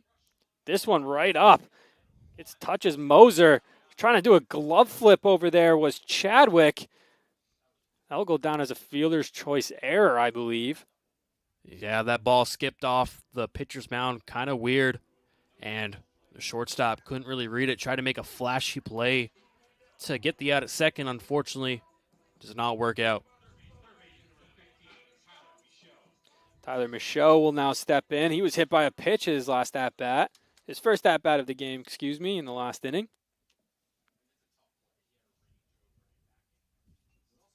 That one just a check swing off the bat. He wasn't happy that he made contact with it, but it'll be a strike. Husson looking good offensively this inning. Got runners at first and second with 0 outs. Could really put up more on the scoreboard. Poisson at second, Hamlin at first. 15-0 Eagles here in the 6th inning. I felt like this was going to be a high-scoring game for the Eagles. I did not expect it to be 15-0 this early into the ball game, though. Husson has just looked like the better team all day. That one looked like a slider. Goes into the other batter's box. Called the ball. Is now a 1-2 count. Husson and Umpy have been going at it since 1959. We touched on it in the open. Husson only has 2 losses since 1994. The last time Umpy won back-to-back games was April 29th of 1992 and April 28th of 1993. So since that 94, since the early 90s, this has been all Husson when these two teams face off. The last time Husson played Umpy, 4 people had a home run in that game. It was Holmes, Jackson Curtis, Sear, and Warren. All at home runs in the last game. And we've only seen 1 home run from Warren. It was a grand slam, but Husson just looking dominant offensively.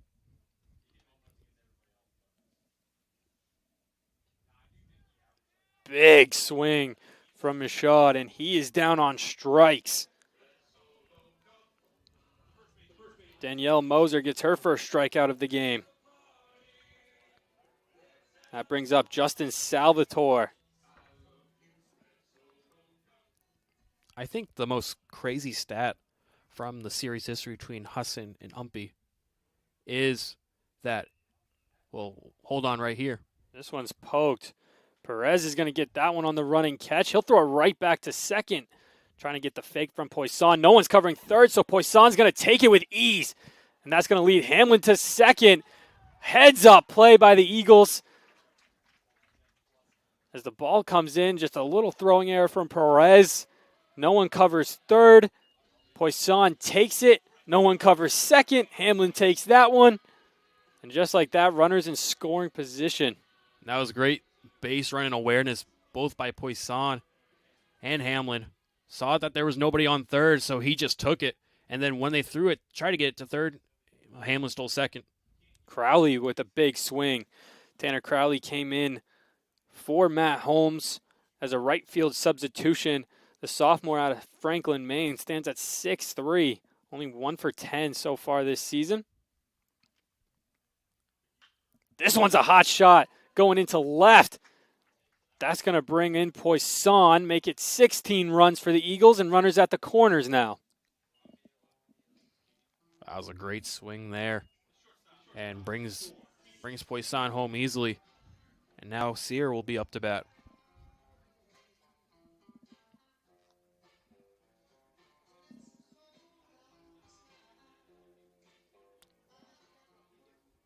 Keegan Sear steps back in now. Not a lot of at-bats this season. Yeah, technically doesn't have an at-bat yet today with the walk. I don't know if he's just not been getting playing time or if he's been injured. I don't know why he's not getting the at-bats he was a few seasons ago. It is a little mixture of both so far. This one, a high pop-up. Finally will be in the hit column, but it will be an 0 for 1 as he pops out to Guerin. That will end the inning. Eagles score a couple, and we are through 6. Next 3 innings coming up.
Back for the last 3 innings. Top of the 7th for the Eagles. Local product out of Hamden, Maine. Colin Peckham, the big righty, standing at 6'1", freshman. No stats on the season. Makes his first collegiate appearance. Interested to see what he's got in warms-ups. It looks like he has that big sweeping curve. So he'll fire in the strike here. Yeah, I'm excited to see Peckham and see what his stuff is looking like. Looks like he has a good fastball, and like you said, the curve looks good too. And 2 quick strikes here. Kyle Nicholas steps in now for Gabrielle Wheeler.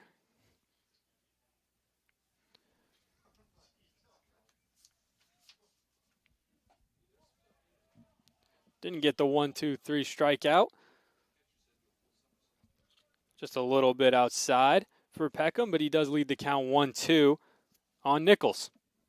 The senior out of Durham, North Carolina. Payoff pitch is in there. First collegiate strikeout for Peckham in his first AB.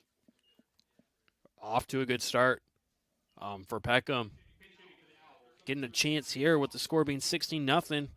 Playing 2 games today, so they really want to see what his stuff looks like, and that's a great way to start. That one goes outside. That one looked like to be that little sweeping slider we saw in the warm-ups. John Garcia enters now, the junior out of Aurora, Colorado. Listed as an infielder and a pitcher. Only 3 ABs over the 2 seasons he's been here. Hasn't appeared a game so far, but he'll pop this one out.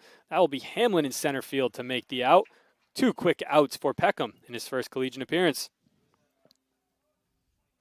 And that was a first pitch swing by Garcia. You know, hasn't gotten a lot of opportunities over the years to hit. So trying to make the most out of his opportunity. Unfortunately, that's just a fly out. Josh Henderson from Buffalo, New York comes in. Only 1 AB this season. Peckham greets him with a high fastball.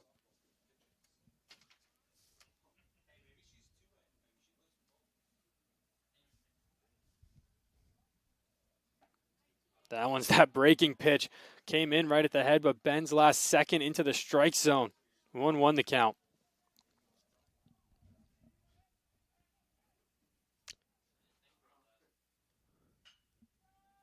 This one a little blooper in the no man's land between the infielders and the outfielders. Josh Henderson is aboard for his first time this season. And give him his first hit on the year. That was a great swing there. Just hit it to where nobody could get that ball. And now they have a runner on first. Michael Langley still in the game. He's 0 for 2 today. Strikeout and a flyout so far. That's that wicked bender. Twice. Peckham's had a batter jump out of the way on him. And if you can develop that sweeping curve into something special, it's going to be really tough to hit. That one's big whiff on it from Langley.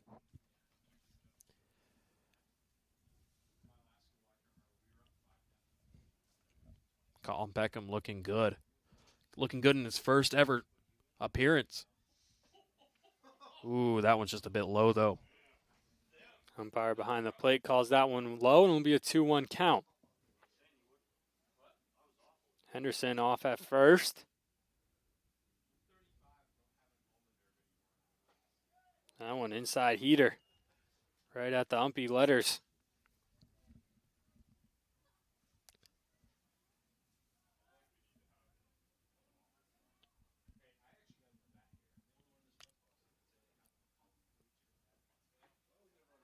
That one hits the outside bottom corner. Full count with 2 outs. Runners will be in motion. Peckham looking to end his first collegiate inning on a high note. That one foul off the foot of Langley. That one's got to be uncomfortable. No, he has one of those. He has a shin guard on, but it's probably still got to sting a little bit.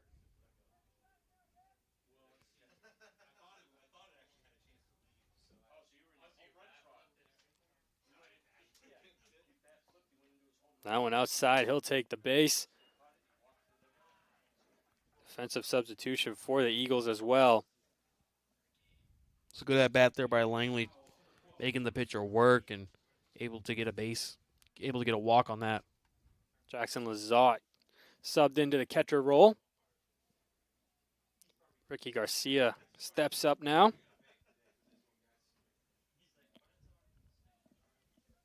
He'll face Peckham. Dangerous righty. I'm loving what I'm seeing from the breaking ball, though. Yeah, it looks to be one of his best pitches out there. That and the fastball. They both look good. And there's some contact on that fastball right there. He's only a freshman, but he seems to have good pitches already. And I can't wait to see the development out of him in the next few years if he decides to stay at Husson.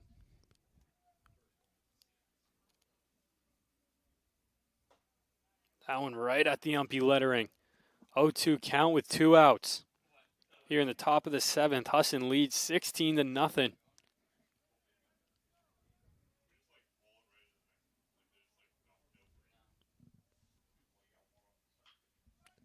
Little bloop hit. Ground ball. Peckham picks it up. Over to Salvatore. Peckham's out of his first collegiate inning. Pretty good. Strikeout, no runs allowed.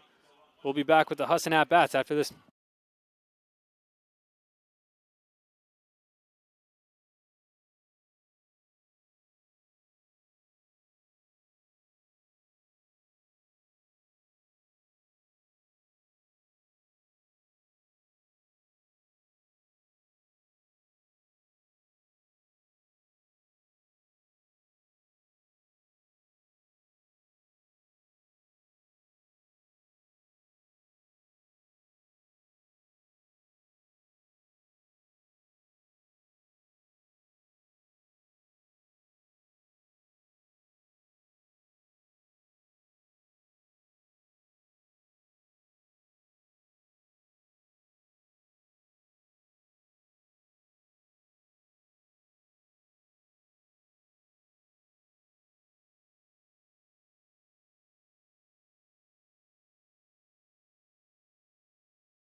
So a little miscommunication on our end. We were told the first game would be the 9-inning game, but it looks like Peckham will close it out.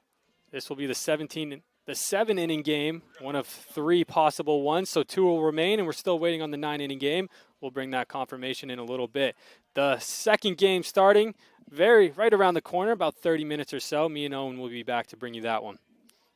Final score from game 1 of the 4-game series, 16-0 for the Eagles. Owen, who would you say was your MVP of this game? A lot of Husson players came off the bench to play. I'm going to say my MVP was Akira Warning. You know, that grand slam early on in the game, I think, really made Husson pull away. I believe the score after that was 11-0, and that's just when I knew that Husson was going to, dominate for the rest of the match. That grand slam came in the top of the 3rd inning for Kira Warren. His 3rd home run on the year. Kira Warren with the grand slam to really seal the deal, so Owen says. Game 2 coming up after this. We'll bring you all that action coming soon.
And we're back for game 2 of the doubleheader. Eagles taking game 1 by a score of 16-0. Did get confirmation that they did add the run rule into the North Atlantic Conference this season. So the 9-inning game actually only was the true 7 innings because of the run rule. Getting a new pitcher on the mound that we haven't personally seen here at the Winkin Complex, and that's Avery Lawrence, the freshman out of Portland, Maine. What can you tell me about him, Owen? Lawrence coming in here into the Winkin, freshman, in 5 appearances, 3 games started. Got a 1-1 record with 3.48 ERA. He's pitched 10 innings, only giving up 4 runs, but he has a 200 opponent average, so you like to see that out of a freshman, not giving up a lot of hits. He'll have Spencer Harriman he'll be dueling off with on the other side. Senior from Umpy. Sydney, British Columbia native. Has a 10 ERA this season. Has 5 appearances, but pretty much the main starter for them. 1-3 so far, only a home run allowed. Does have the save, and normally the starter for the Owls. First pitch coming up at about 6:20. Pretty much the same lineup that we started with last game. The only real difference is Salvatore is in defensively. Jackson Curtis will take the DH role.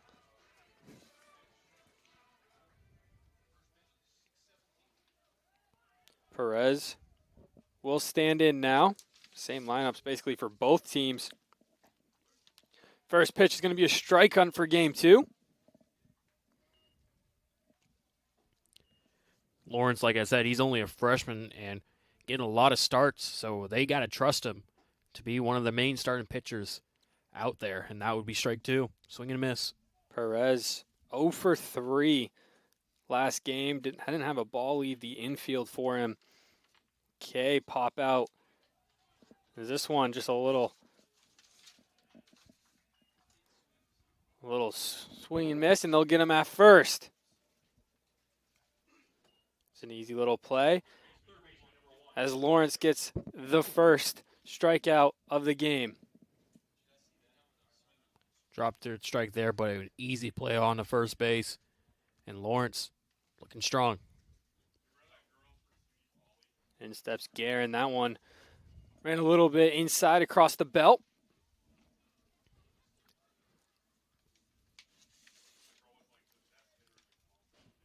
Guerin only had the single to speak of last game. Not a single extra base hit allowed from the Eagles in that last outing. Yeah, very impressive stuff, both by the pitching and the defense.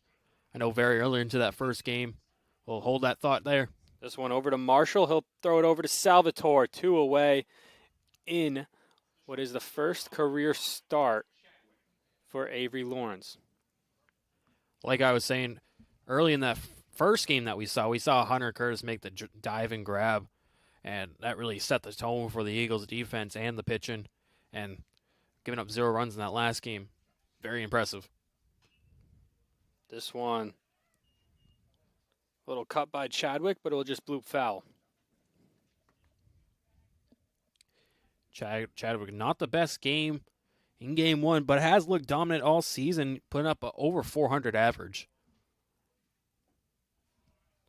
Big swing on and miss on the little breaking ball for Chadwick.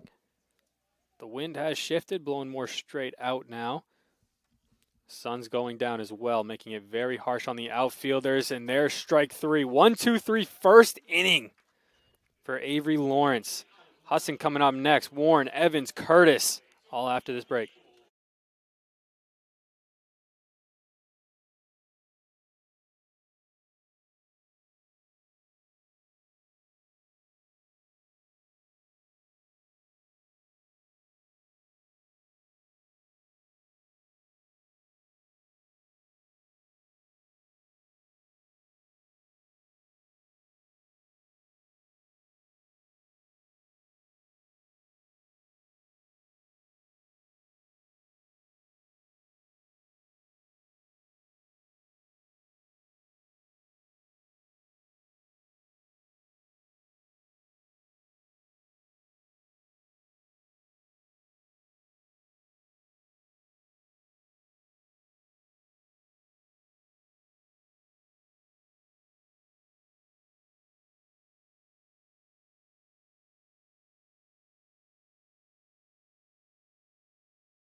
Akira Warren will step up in the batter's box. His first AB since his grand slam last game, which pretty much sealed the deal for Umpy to take the loss.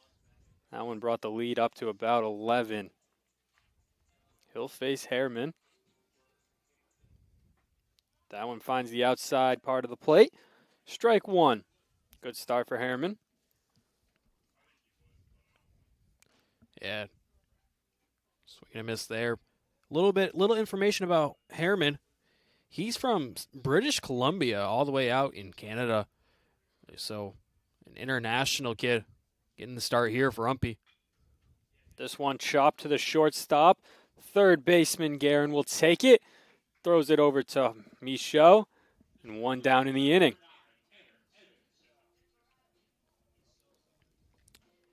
And for Harriman, in his 5 appearances, has 3 games started, 12 innings pitched, 10 Ks. Has allowed 1 home run and has an opponent average of 344. So, looks like he strikes a lot of people out, but can't seem to keep away the hits. A lot of batters getting contact on his pitches. A lot of strikes so far in these first 2 at-bats for Harriman, which is good. That was one of the things Umpy struggled with last game, was not filling up the strike zone.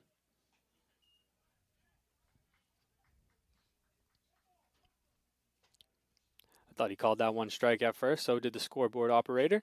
But this one's going to be aligned to the shortstop Long. He'll throw it over to Michaud. Long getting the start at second base. Started last game on the mound, went about 2.5 innings. Yeah, and I'll be doing a good job. Start out the second game, getting quick outs on this very dangerous Husson starting lineup. It's been a very fast-paced inning so far. Lawrence works quick. Harriman works quicker. This one popped up right into the sun. This one could be trouble for Bay, but he hangs on. A little sketchy towards the end, overcommitted a bit. But 1-2-3. Boring first inning so far compared to what we had last game, Owen. Yeah, it is, but both teams are doing a good job at their pitching and fielding, so excited to see how this one will end going to top of the second. Heart of the order coming up for the Owls.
Avery Lawrence back for his second inning of work.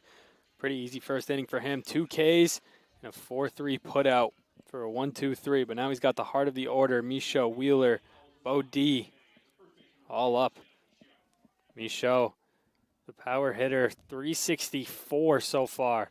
That one right at below the kneecaps. Runs a little bit inside. We saw Lawrence have a good first inning, looking to keep it going in this one. That one's a little low.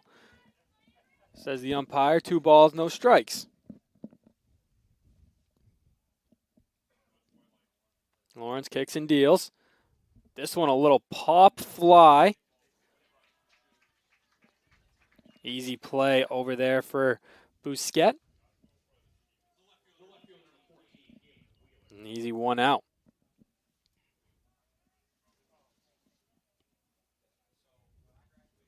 So in steps Wheeler, former NAC player and rookie of the week earlier this season.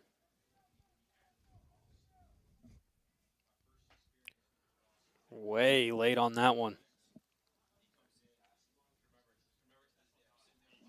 First pitch swing and doesn't work out. Puts him at a 0-1 count. Make that 0-2. Lawrence is working so quickly right now, Owen. Yeah, he is. He's getting the ball out quick. This one, Busquet couldn't get there with the outreached arm. So the first base hit of the day goes to Gabriel Wheeler.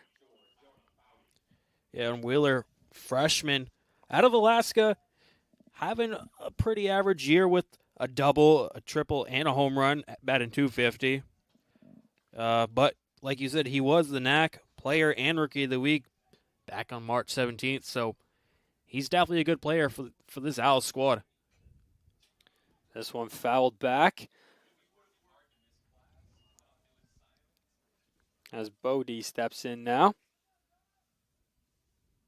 Bodie, like we were saying in the first game, plays for Umpity, but he's actually from here in Bangor. So nice to be able to come here and play in your hometown. That one a little high, says the umpire. 1-1 the count. Interested to see how Lawrence works out of the stretch here. He was pretty good in his full motion. Now out of the stretch. Runner goes. Guns down. Is the tag in time? It was. Great throw there by Lossier. Getting up into a great position to throw that ball, and it was on target, and that gets Wheeler out. I was a little scared there. Tanner Evans had that little pop motion when he got the ball. Didn't think he could place the tag down in time, but he did just that. And now, 2-2 count with 2 outs.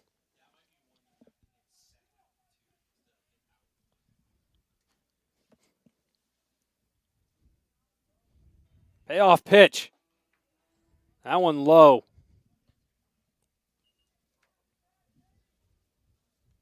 Full count now with 2 outs here in the top of the second. Lawrence trying to have a dominant first 2 innings here.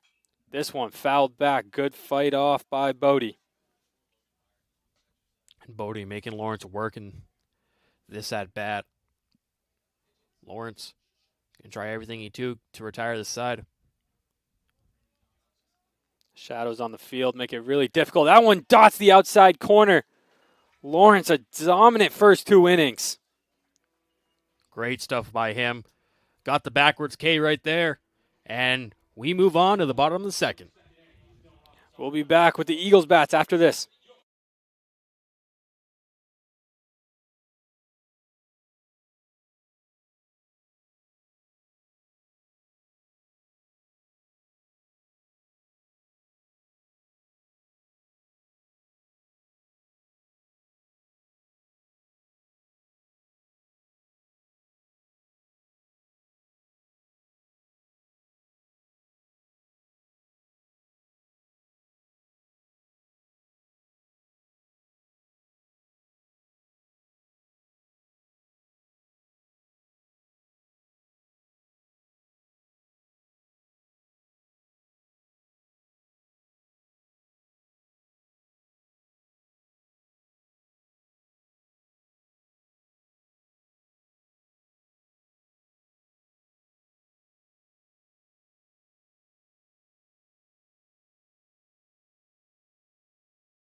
Holmes Hunter Curtis and Salvatore all due up for the Eagles, Owen, but we have seen some great defensive play so far at the start of this game.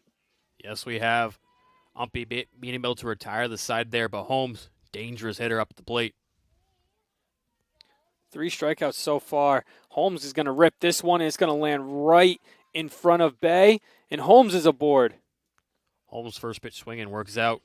Great swing there.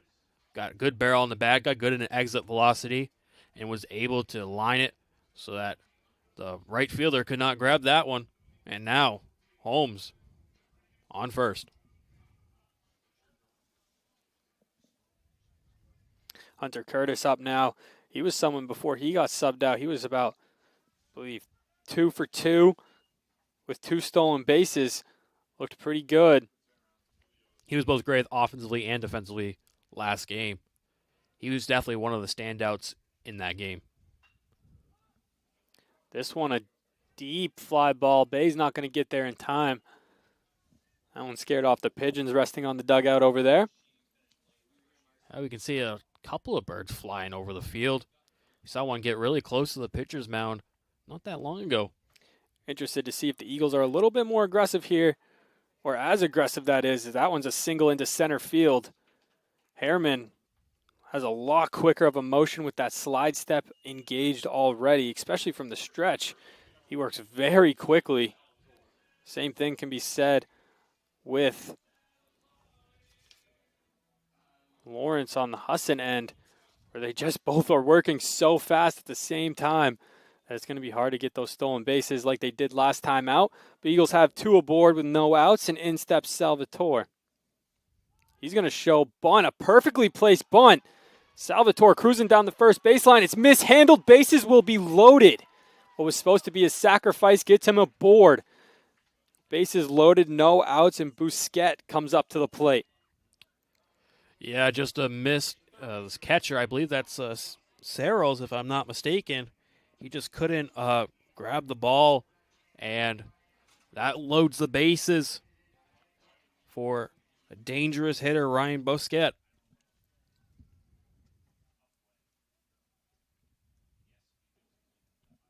Long look in for Harriman, a lot longer than we're used to. He's taking his time with this one. That one's going to drop down with the worms.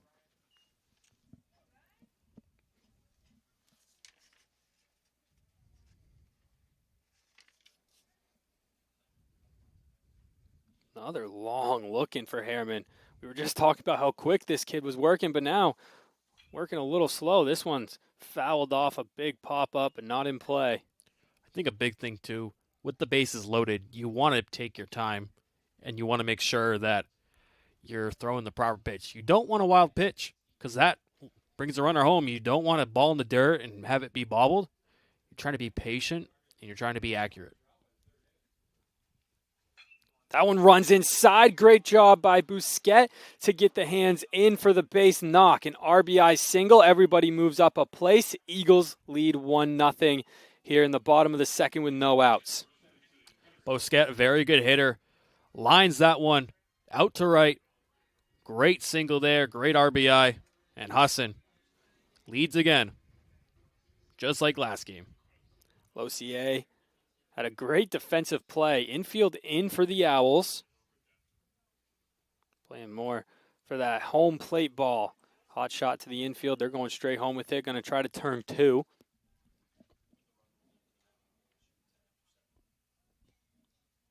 Bat wiggle from Losier. Long look in for Harriman. Pitch comes. It's a little bit of a breaking ball, but a little too high. Harriman showing a little bit of everything, showing the fastball, but he's also showing the breaking ball, trying to mix it up a little bit for these Husson batters. That one will be in the dirt. 2-1 the count. What was a very accurate first inning from Harriman has really changed tides. A lot more work in the count for him now. That one's a breaking ball that catches the outside part of the plate, evens the count up at 2. Yeah, these next couple at bats for Husson will really show if Harriman can stay clutch and get out of this inning, only giving up 1. That one's a little high. That's going to run the count full. If you're Lossier here, you're fighting off everything. Just try to get something to the outfield. You don't want to get something that's a little bit of a blooper that has a chance to turn two. With the bases loaded and no outs, there's a lot of damage to be done, but he does nothing. It's going to be a strikeout. Outside part of the plate is clipped, and that's how the Umpy Owls get their first out. Yeah, great pitch location there by Harriman. Went outside corner, and Lossier, I don't know if he thought that was going to be a ball or not, but he just freezes, and that's going to be a backwards K. First out of the inning. Long look in for Harriman. Looking in at Colin Marshall now. That one's right across the letters for their strike.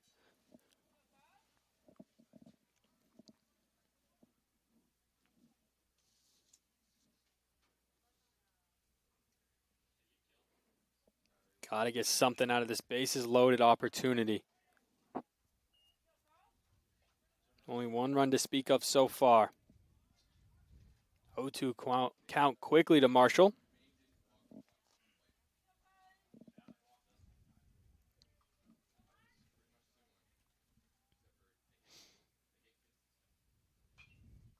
Marshall fighting now. Fouls that one off and away. Yeah, Marshall making good contact on the ball. Let's see if we can try to make some contact in fair play, though.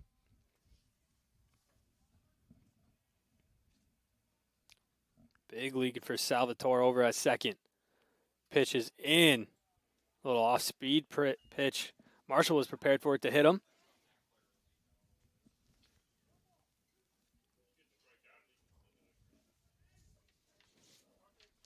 Still a favorable count for Harriman as he deals.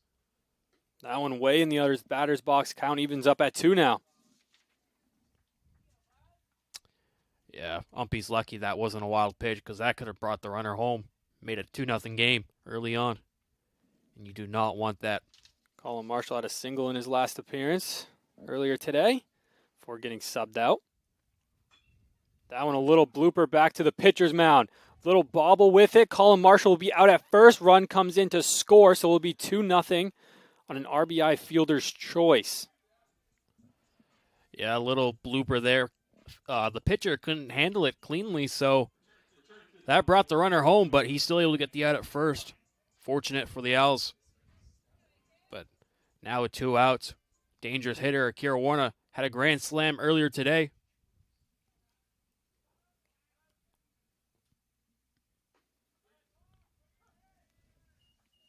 Outside part of the plate looks lively right now for Harriman. He's been attacking that. Ump's been calling it for those breaking balls.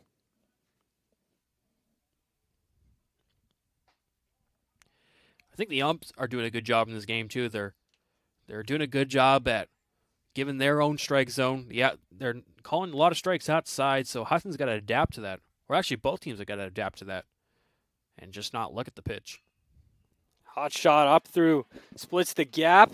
Salvatore comes in. Busquet will follow. 2 RBI single for Akira Warren. He's having an amazing day, Owen. Yeah, he is. Grand slam earlier last game brings in a 2 RBI single, and he's stolen a few bags already. He has a chance to steal this one. Husson hasn't been too aggressive on the bases, but you know, anything can change in an instant.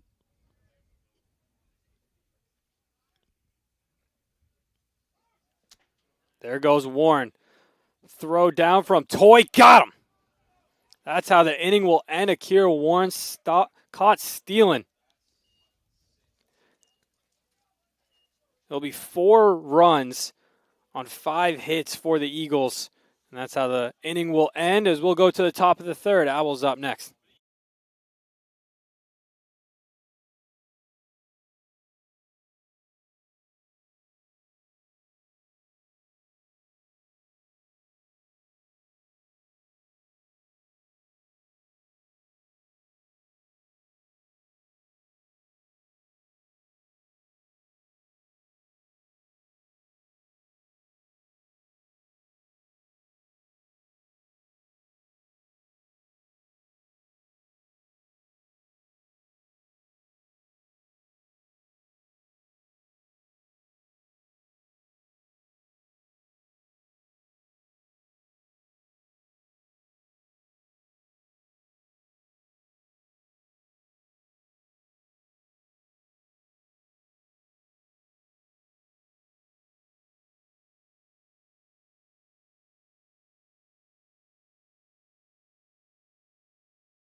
Back for the top of the third.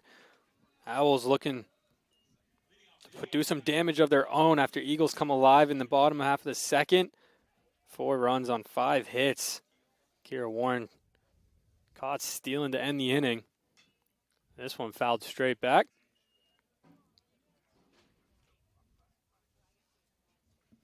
Toy steps in now. Hayden Toy, the freshman from Standish, Maine. Hitting .211 this season. Low fastball. Ump doesn't like it. Count runs 1-1. Yeah, only has 4 hits on the season, but 2 of those hits were doubles. So when he does get a hit, he hits it good. That one catches the inside part of the plate. 1-2 count now.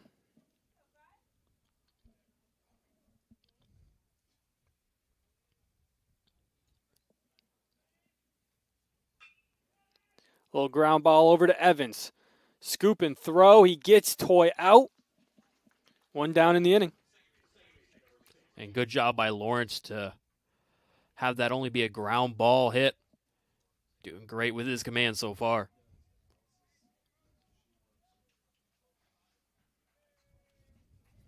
Long steps up to the plate now. Two-way player. We saw him pitch in the first part of this game. Yeah, he was the starting pitcher. Starting pitcher in the first game, that is. On the year, he's 1 for 16 on hits to at bats, but has an RBI and has walked 3 times, so can get on base when he can. That one swung on and missed. It's going to be a 1-1 count here in the bottom of the third. Lawrence looking to just do the best he can to keep the lead where it is, not allow Umpy to get hot. 1-2 count. Lawrence with the vicious off-speed pitch. That one coming in. It's going to be a fair ball just outside the line. Kira Warren slides in, and there'll be a cutoff that third. And it's going to be a double. Just talking about it for Mason Long. Yeah, good extra base hit there. Like I said, he does have 2 doubles on the year, make that 3 now. And I think he has some speed on the bases too, so watch out. Runner in scoring position for the Owls.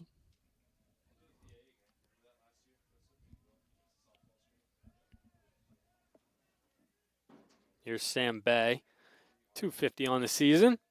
He's going to show bunt, a little pop-up bunt that goes foul. Trying for the squeeze bunt, trying to throw the Husson fielders off. You want to advance the runner here. There's only 1 out. If you can get that runner to third base, it can be a real dangerous opportunity here. Henry Losier, quick pop time for that bunt. He's expecting it now. You can see him in his ready set. Another pop fly bunt. Bousquet just couldn't get there. 2 bunts and 2 strikes. You probably don't want to go to the bunt again because if you foul the bunt off, it will be an out. So you got to be very careful. Bay might have to swing at this one.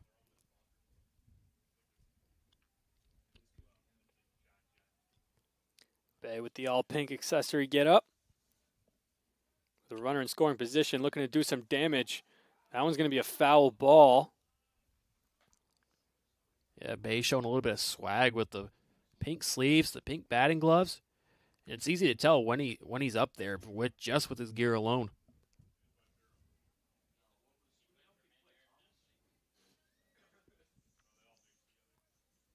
Lawrence rocking. Here comes the pitch. One of those little biting sliders. 1-2 the count now.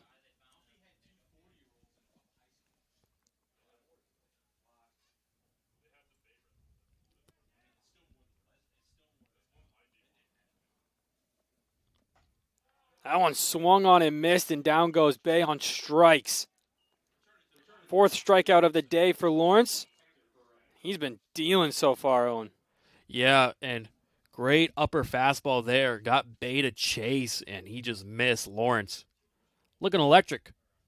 Back to the top of the order. Perez up now. He struck out one of the first victims of Lawrence today. That one's outside. 2 outs here. Want to try to get offense going. See if you can get that runner to third base or even home. That one a deep shot. Kira Warren going back on it. He's going to make the grab.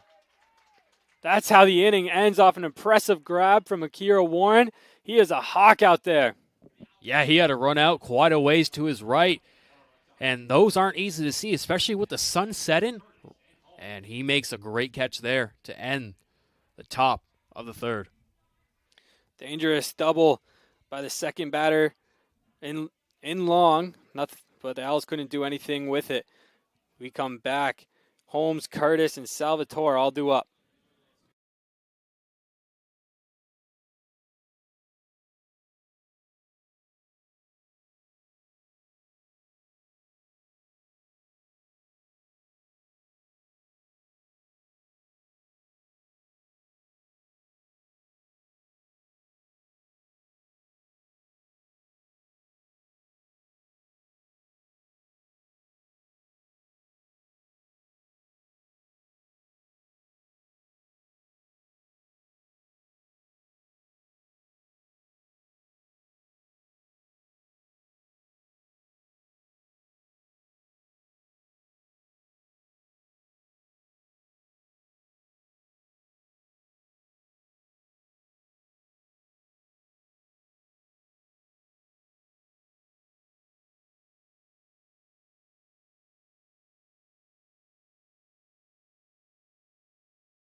My apologies, I was reading off the wrong inning. Tanner Evans will lead off the bottom of the third. Harmon stays out there, despite allowing 4 runs and 5 hits that last time out in the bottom of the second.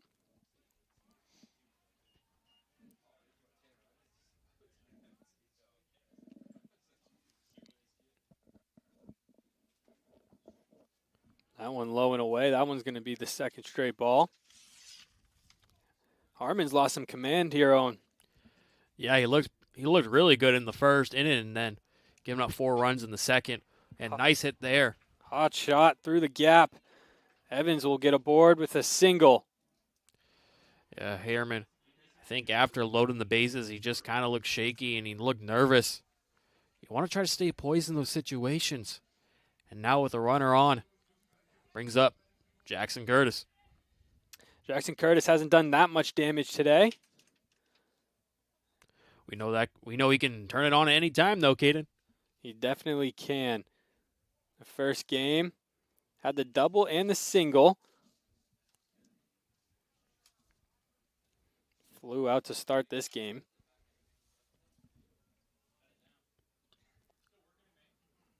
That one a big swing from Curtis. He swung really long on that one. Yeah, he did. Brings it to a 1-1 count.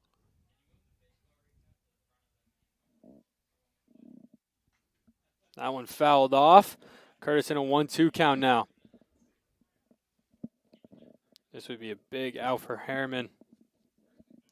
Would be a big out, but then you got to go up against Matt Holmes, which isn't any easier of a matchup.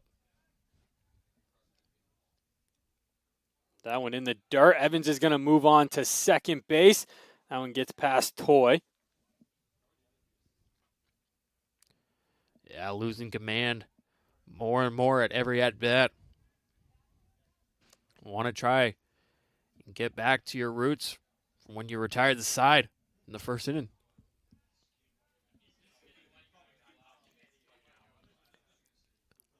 Payoff pitch to Curtis. That one finds the outside. Count runs full now with no outs and a runner in scoring position to the 3-hole. Yeah, Curtis staying disciplined here. Knew he had 2 strikes, and now he has 2 consecutive balls. Here's the full count pitch. Curtis did not break the plane, says the umpires. He'll be aboard via the walk. That one is definitely close, Owen. Definitely went for it. Noticed the slider a little late. It was very close. I couldn't really tell if he went over or not, but I'm going to trust the umpire and say that he didn't. And now, runners on first and second for the dangerous Matt Holmes.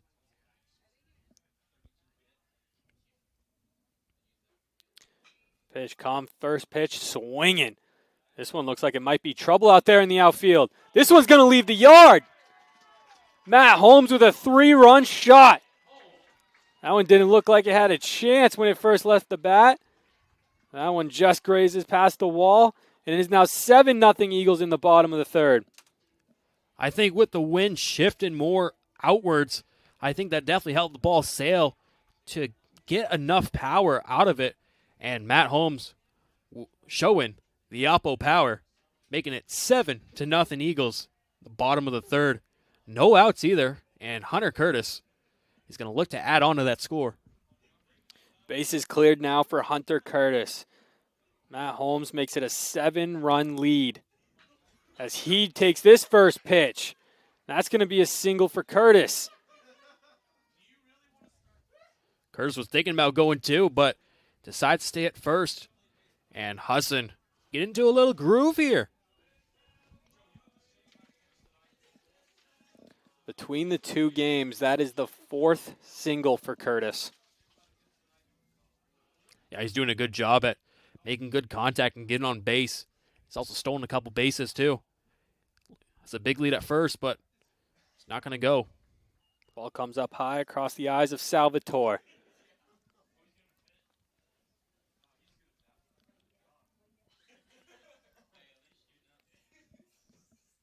Curtis with that little mini lead.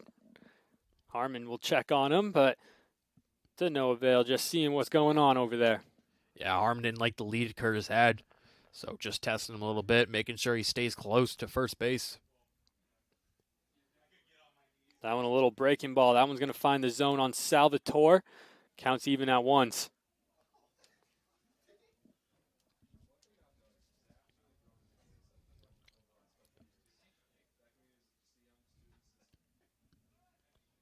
Same thing on the back-to-back pitch. It's going to be a 1-2 count towards Salvador. Curtis, the fast runner, over at first. But this quick motion Harriman has on the mound, it's just really hard to get a jump on him. Yeah, and last inning, Warren was caught stealing just based off his delivery. That one dropped off by Toy, so it'll be an easy stolen base with no contest. Off that little bit of a wild pitch.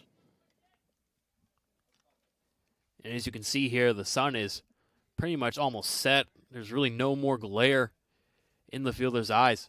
It's completely gone over. Orange haze now, but the lights are almost in full effect over here at the Winkin. For game 21 of the season for the Husson Eagles. Now they're at 9-9 and a 3-0 NAC record. Home run by Matt Holmes has a commanding lead in the NAC. NAC leading 17 team home run for the Eagles. A lot of checks on Curtis at second. Salvatore is going to give this one a little bit of a ride to center field. Perez is under it. Curtis will advance to third with ease.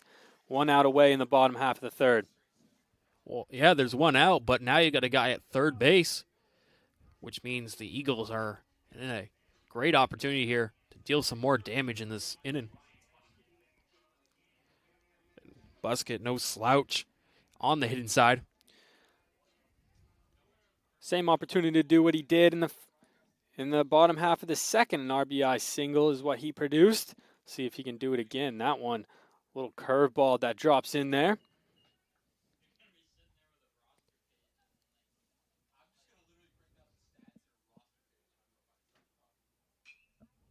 This one has a pretty good ride on it over to right field. It's going to land in foul territory. Wheeler tried to have a play on it but couldn't get there in time.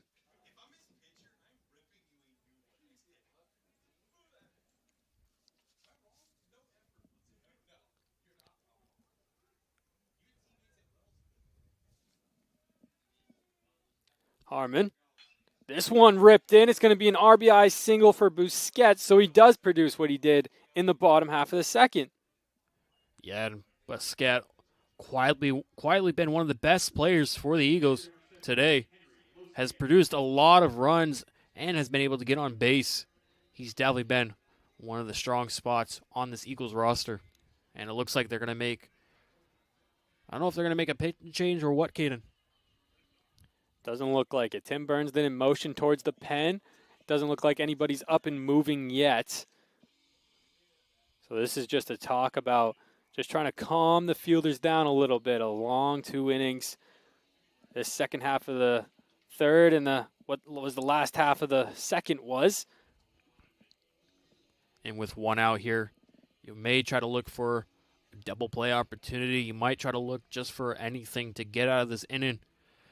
It's been a long one, especially with the home run for Matt Holmes, which, by the way, ties what he had last year with 7.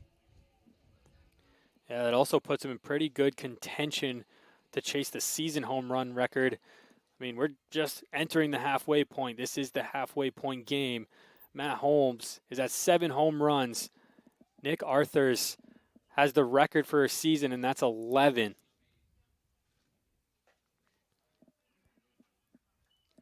But Lossier will stand in now, and he'll look at ball 1. Fastball just a little high. Out of the mound visit. That one off-speed pitch that's too low. Harmon really struggling with the command now. 1 high, 1 low. See if we can try to get one right down the middle. Good little lead for Busquet over there at first. That one looked to be a slider in the other's batter's box. Harmon quickly losing the count to Lossier.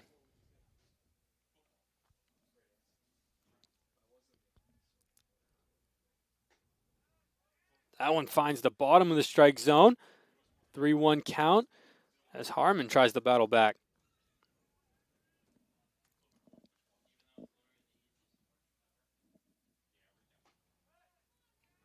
That one a nice little fastball in there that finds it, runs the count full.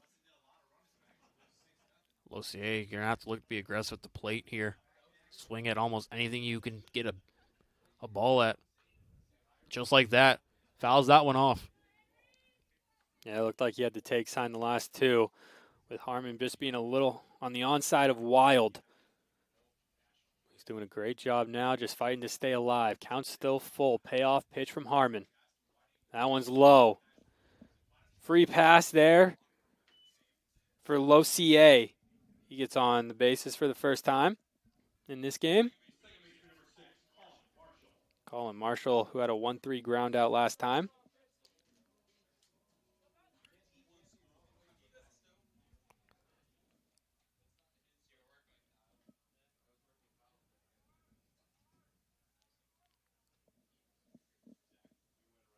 Four runs so far in this inning. That one runs in and gets Marshall. Another free pass for the Eagles, and bases are loaded with 1 out. Top of the order, due up. Kira Warren stepping in, and he has been dangerous today, Owen. Yeah, he has, bringing in a couple runs and playing well out on the field, too. He's been one of the highlights, and now it looks like they are going to make the pitch and change. No one in the bullpen, so this is going to be a cold relief effort. Right out of the dugout comes Michael Langley. No warm-up needed. Michael Langley's going to take his 8 pitches, and he'll face the top of the order. We'll be back after his warm-up.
Michael Langley comes in a tough position. No warm-up, bases loaded, top of the order.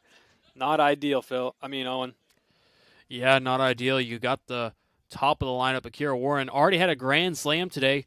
Bases are loaded. He's going to look to drive 1, 2, 3, maybe 4.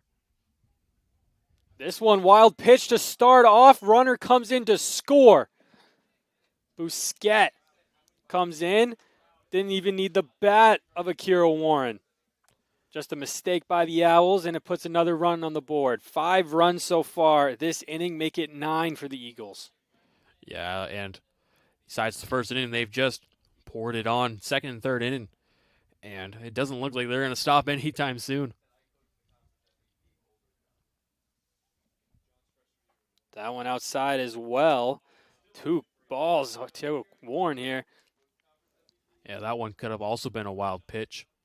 Michael Langley, 13.5 ERA. Only 3 appearances on the season. He's making his 4th.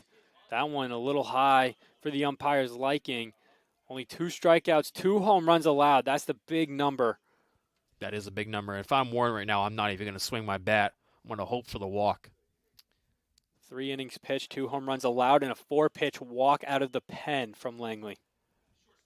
And now Tanner Evans comes up. Officially batted around. This inning, Tanner Evans started it off with just a little bloop single. Split the gap between the shortstop and the second baseman. And now he has an opportunity to open up the score even more. Bases are loaded again for Tanner Evans. Second time they've been loaded this inning.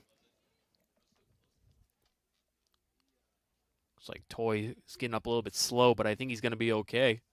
Yeah, just taking a breather. I think that one caught him where there was no padding.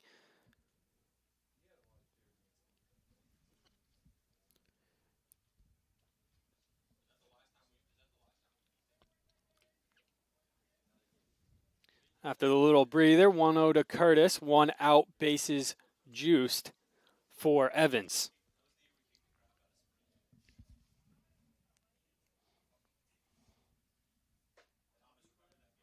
That one outside as well. So we have seen 6 straight balls out of the pen from Langley. Hasn't been able to get it together. If he can't get it together, you have to go to the pen again to try to salvage the game. And if you do that, you are running out of arms for the 2 games tomorrow as well, which are going to be NESCOM production broadcasted. Jake Ouellette, Philip Robarge on the calls for those ones. Yeah, and I 100% agree with you. You got to save your pitchers. If I were umpy, I'd get someone in the pen right now, because you don't want another pitcher coming in cold, as we can see, through 6 consecutive balls before that foul ball. And there's a hit right there. Evans with a base hit. That's going to score 2. Little bobble with it, but Akira Warren will stay placed. Tanner Evans thought Warren was going to move on to third, so Evans had to put on the brakes real quickly. It is 11-0 Eagles. A 7-run inning so far in the bottom half of this third, and Jackson Curtis comes up. And I believe last game, too, it was also 11-0 at the bottom of the third when Akira Warren hit that grand slam. And now Jackson Curtis.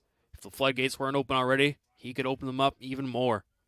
Akira Warren, big lead over there at second. That one's going to find the strike zone. One of the few times we've said that about Langley so far today. Hopefully honing it in now that he's officially warmed up. He came right out of that dugout onto the mound. No warm-up needed.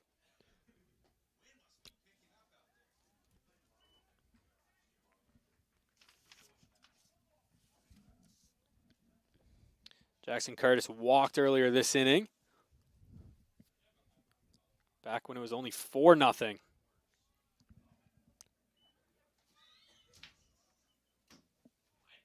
And Jackson Curtis earlier in the year was hit the cycle for the 2nd time in school history.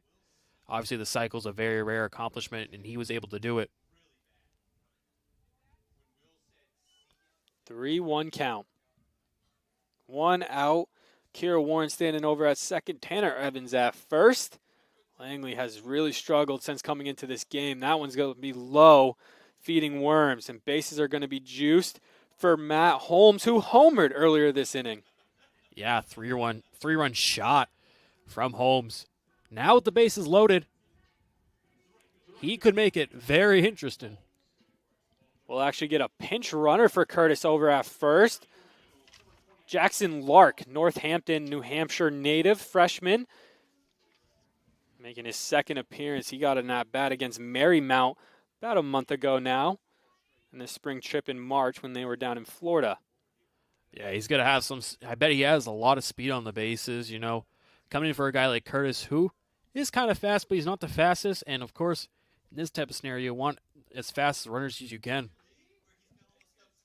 Because if Holmes can hit one in the gap, it could send all three runners home. 1-1 the count, the third pitch to Holmes, who's had a lot of power today, has hit 4 balls to the fence. That one's going to be fouled away.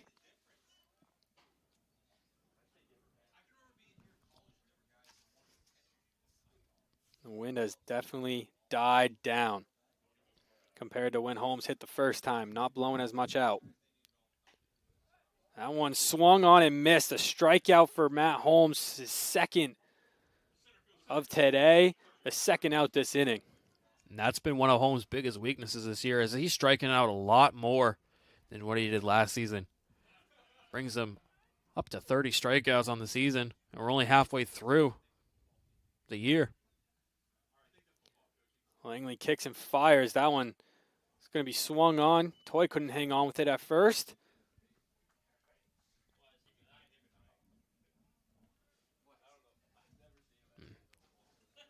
Hunter Curtis, another big bat in the lineup. Gonna see what he can do here with the bases loaded. Fouled that one away. He finds himself in an 0-2 hole with 2 outs. Here in the bottom of the third. 7-run inning from the Eagles. It's been an explosive one. Started with a 3-run home run from Holmes, an RBI single from Bousquet, and then another 2-run base hit from Tanner Evans. So that one's going to be a little bit outside. Payoff pitch, couldn't find the strike zone.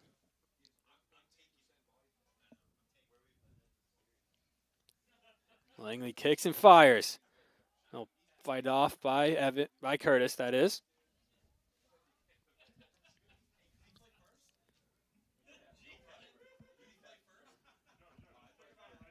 Bases juice. 2 strikes, 2 outs in the bottom of the third. That one in the dirt. Toy does a great job keeping it in front of him.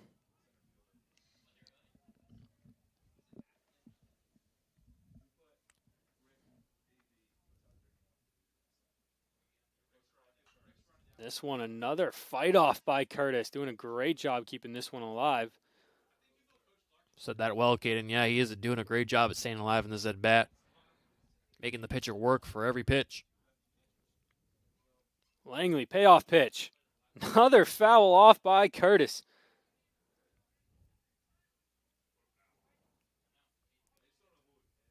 Three foul offs with 2 strikes so far for Curtis. Just doing a great job making Langley work.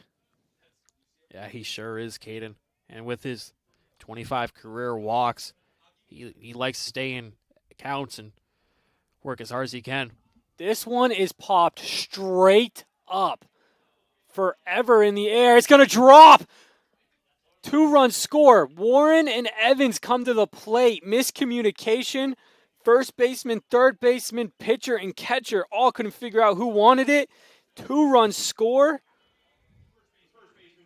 And it is now 13-0. Yeah, I can't really say much about that. You got to work as a team to figure out who's going to get the ball, who's going to get the catch, but unfortunate. Like to have that one back. Salvatore steps up now. He hasn't had a hit yet today, but he has made some very solid contacts in his at-bats dating back to the first game earlier today. He's also done a great job at first base, too. That one, he pulled his shoulder a little bit, got off track with the ball. Count evens up 1-1.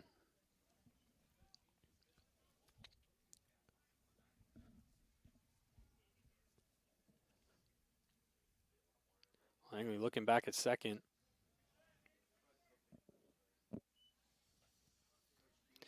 Must just be a ritual thing because nobody's over there at second. Must just be looking to look. Seeing what a center fielder's up to.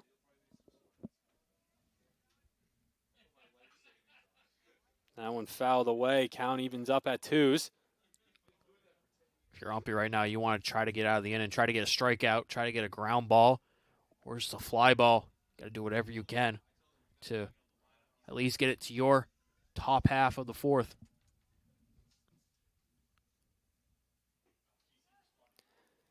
Drop third strike, but the tag is applied. A 9-run Eagles inning.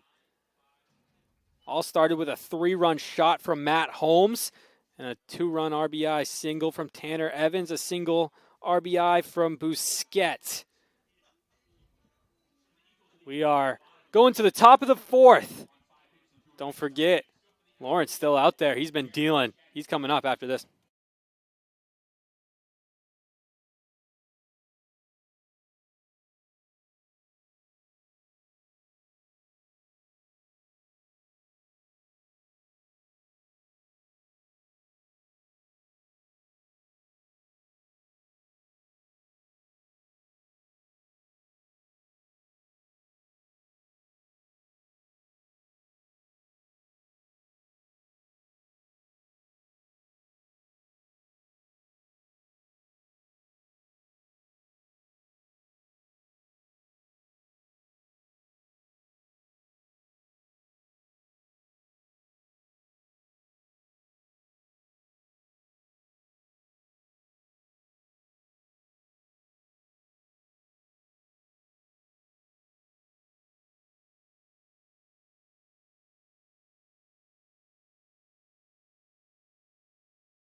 We're back with the top of the 4th. Owen, Avery Lawrence is in a very interesting position right now.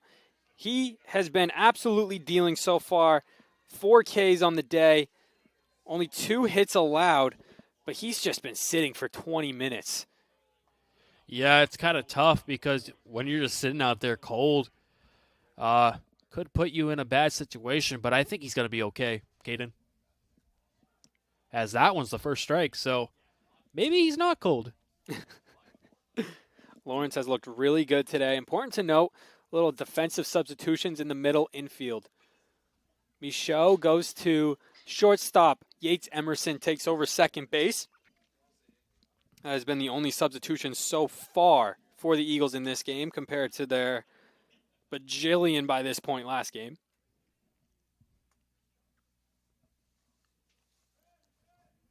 Pitch is a little low. It's crazy to see this much production out of only a freshman pitcher. He could develop into something real nice in the near future. And high strikeout, around the horn it goes. The 5th strikeout today for Lawrence. What we thought could be a problem with him sitting for so long while the Eagles were away scoring all those runs. Turns out we were dead wrong. Comes out with a strikeout on Guerin. Yeah, he's good, Caden. He's good, all right. This one, a hard fly ball. That one's going well foul. That one's in the Eagles bullpen over there. Eagles got some players out there doing their dynamics, a little soft toss, nothing abnormal in the pen right now. And why would there be? Yeah, Lawrence has been wheeling and dealing. Here's the first ground ball to Michaud, but he's going to be safe on it. Chadwick got down there in a hurry. Michaud over there at short, seeing his first ground ball of this ball game. He just kind of waited on it. That's one thing you don't want to do in that middle infield, especially on that left side playing shortstop. Can't just sit there, wait for that slow grounder to get to you. Have to charge that and make that play. Saw Tanner Evans do that a lot so far. A little slide step there from Lawrence, but that'll be an infield single for Chadwick. He struck out in his first out bat, but we're going to see Michaud now, who popped out to the third baseman in foul territory. That one's in the low corner. 1-1 count. I'm loving Lawrence's command through almost 4 innings. He's doing a great job at commanding the plate, getting strikes, and getting into outs. That one swung on and missed, too. One thing he's doing well, he is making these Owls miss on their swings. And he's good. He's doing a great job, too, at mixing fastball with off-speed. He had 5 strikeouts coming into this game. He's already doubled his production, Lawrence has. And only half the ball game so far. Yeah, in his last game against Leslie, pitched almost 3 innings, didn't get a strikeout at all, so it's looking good so far for him. Mishaw at the plate, making him work a little bit. Couple foul balls on the payoff pitch. If I'm Lawrence, I would go for a high fastball, see if we can get him to swing and miss. That one's more of a low off-speed pitch. Losier did a great job keeping it in front of him. Keeping the runner stayed at first. Salvatore holding him on. That one, a little shot over. It's going to be an error on Emerson. A little weird bounce off the turf. And now 2 runners are aboard with 1 out. Both on plays that could have caused an out, Owen. Yeah, you got to be tough. I know it's both the second and shortstop positions are substitutions. They're coming in a little bit cold on the field. But 2 routine plays that you want to have back. And fortunately, that puts a runner in scoring position for the Eagles. And that puts Lawrence in a tough spot again. Coming out of that long inning where he was just sitting on the dugout, couldn't really get warm. Now he has 2 runners aboard with only 1 out.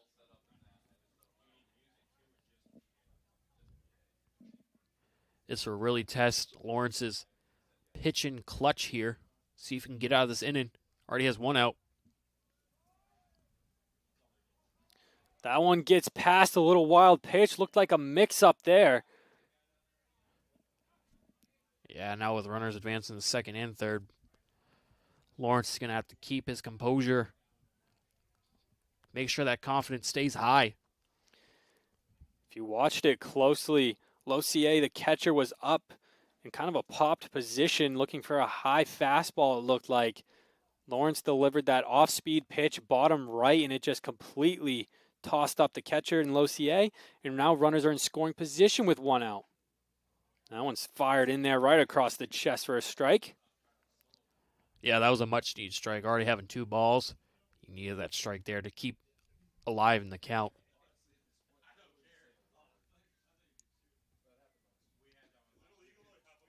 Losier tries to frame it on that bottom corner. Umpire says it didn't cross anyway. 3-1 with 1 out. If you're the Owls, you want to try to get the bases loaded or at least something in. Didn't even get a run last game, but that one's going to be a strike. What once was a quiet pen now has action. My eagle eyes are correct. That would be Michael Scourin. Warming up in the pen, the righty. Little chopper to short. Michaud bobbles it. Won't have the play at first. A run comes in. Owls bite back.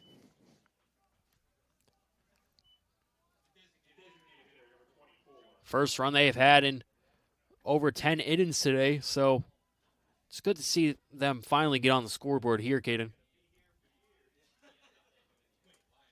Took them 11 innings, but they finally did it. Got on the scoreboard. It's not improbable a comeback. It is tough, especially now that it's a 7-inning game, so you have less time to do it, essentially. That's right. After this inning, we are officially halfway through this ball game. Inside at the knees, another ball that gets away from the catcher and Losier, and runners in scoring position again for the Owls. For this inning, they didn't reach third base the entire game prior, and up to this point in this game, they haven't reached past second. Now they're in dangerous position again for the second time this inning. That one high of cheese. 1-2, cut on. by Bodie. I wouldn't be surprised if he went back to that fastball again. Try to keep it more in the zone, though. That one's a high pop-up. Busquets might have a play on this. Didn't get it. Ball drops just outside the bullpen.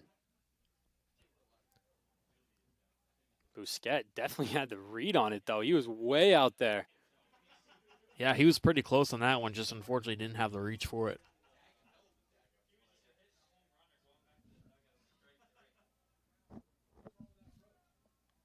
See if Bodie can try to make it a little bit more interesting for the Owls. High cheese again gets Bodie swinging. Second strikeout of the inning. And Bodie leaves runners stranded. Let's see what Toy can do about it. Got to be a sigh of relief there for Lawrence. You know, hasn't been the best inning for you, but you finally get that strikeout. Got to feel good about yourself. This one pops straight back over the press box. Never mind, lands right in front of it. I thought it had a lot more juice on it. I thought it was going right over us. That was very high. I couldn't really tell at first. It could have hit right on top of us. Yeah, it got out of our view very quickly. I thought for sure it was going over. That might have hit the moon and back. Toy first, liked the first pitch from Lawrence. That one runs in and gets him right on the knee. Bases will be juiced for the Owls. That's got to hurt.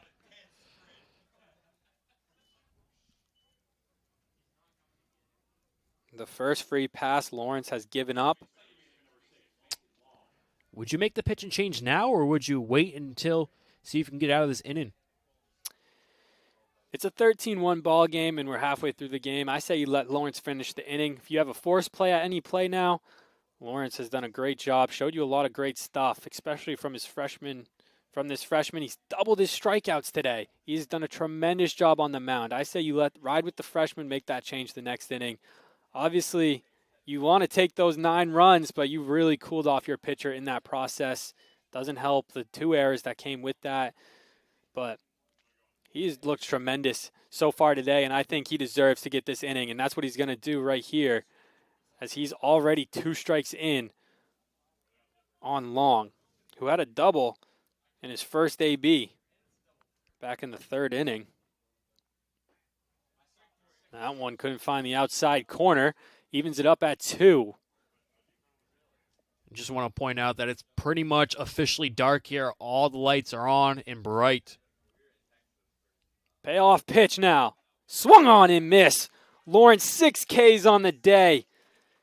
Looked tremendous in what I presume would be his last inning after kind of a rough 4th. As we're halfway through the ball game now. Bottom of the 4th coming up.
Ryan Busquets up now in a 13-1 ball game. Eagles looking to add on after a 9-run inning last time up. Bousquet had an RBI single to help out with that. Langley looked a little cold to come out of that. Coming out of the pen to start the last, or halfway through the last inning, that is. But rifles in a strike to start this one. Gets Bousquet in a 2-0 hole early now. First 2 pitches he sees were strikes, says the home plate umpire. Bat didn't leave Bousquet's shoulders. Yeah, and Bousquet's not going to be aggressive on this one. This one poked into left field. Little easy base hit for Bousquet. That'll be his 3rd single of this game. I feel like for this Husson squad, it's either been single or home run. Or just some wild pitch that just advances the runners. They've gotten a lot of base hits like that. 2 home runs in 2 different games and just a lot of people on base. Lossier up now. The catcher for the Eagles in this one, not listed as a catcher. Listed more as that utility player. But he's looked pretty good behind the plate so far, other than the couple mix-ups we saw last inning. You would have said it was flawless. Couple throwouts. There goes Bousquet on the pass ball. Runner in scoring position for Lossier now, who has a strikeout and a walk so far today. Yeah, Lossier, I think, is one of the more underrated players on this Husson squad. I think he's definitely a great fielder, and he's a very good hitter as well. I think he can make a difference. 2-0 pitch. Little insides, makes it 3-0. Yeah, and if I'm Lossier, I probably wouldn't even try to swing at anything. Try to get the four-ball walk. Pitch from Langley. That one's low and gets away from Toy, but he keeps it in front of him, and it will be the 4-pitch walk Owen was speaking of. Yeah, I wonder if he heard me from here. But no, now runners on first and second for Husson, and that brings up Yates Emerson, who came in for Marshall as a defensive sub last inning. Did have the error in the field, and I believe his first career collegiate hit in the first game of today was the double. That was an absolute shot from him. Yeah, and you're absolutely right. It was a great hit from Emerson. And I believe he came home, too. I believe he had a run off of Poisson's first career collegiate hit, if I'm not mistaken. Looks at 2 in a row, and it's a 0-2 count for Emerson. No outs, though, but so Husson still has quite a bit of time to deal before the end of this inning. Swings at that one, drop third strike, but Toy gets the tag on him. A 3-pitch strikeout for Emerson. And Langley will return to the mound after finally getting that strikeout he's been looking for. Langley, I think, was definitely cold at first. That's why the command wasn't great, but I think more as he's been pitching, he's been playing a little bit better, I would say. Joe Hamlin comes in for Akira Warren now. He turns on the first one, but it goes foul.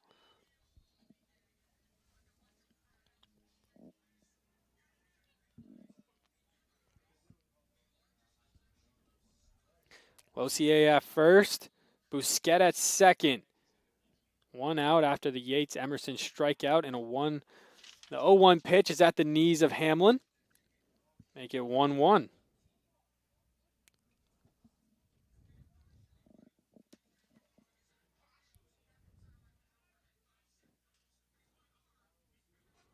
Joe Hamlin takes a big hack at that one. Looks like they'll call it foul ball, or a dead ball at least. Not sure if it hit off the catcher or the umpire. There's a 1-2 count now. Langley looks a lot more settled this inning, Owen. Yeah, and I think he looks a lot more poised, too. Even with runners on base, he's still looking to deal with strikes, and I think he's doing a good job at it. Payoff. Catches the outside corner. Back-to-back strikeouts for Langley. It was a great pitch by Langley. Painting the corner there, and the ump called it a strike. So now, umpy 1 out away from getting out of this inning. Tyler Michaud comes up to the plate now. Subbed in for the shortstop, Tanner Evans. That one catches the bottom part of the zone. The first pitch strike has been important for Langley so far this inning, Owen. He's done a really good job just getting on top of the count. Didn't see that when he came in relief last inning. This one's going to be a blooper to the shortstop. Chadwick's going to have a play on it. Looks like it's going to be picked by the first baseman, Misha. What a play from the 6-3 connection. Yeah, that was a great scoop there. And lucky. They got out of it. Scoreless inning. We'll be up after this. Eagles couldn't answer back that one run they let up. Looking to do some damage on the mound.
Freshman Scouron comes in his first appearance since playing Marymount in March, and he gets the first pitch out on Bay. Yeah, and he's only like you said, he's a freshman from Dover, New Hampshire, so he's not too far from Husson. And Husson going into their bullpen a little bit, trying to see what these freshmen are made out of, and what better opportunity than here while you're already up 13-1. It is important to note the 1-2 combo that we normally see out of the Eagles didn't take game 1 and 2 in this series.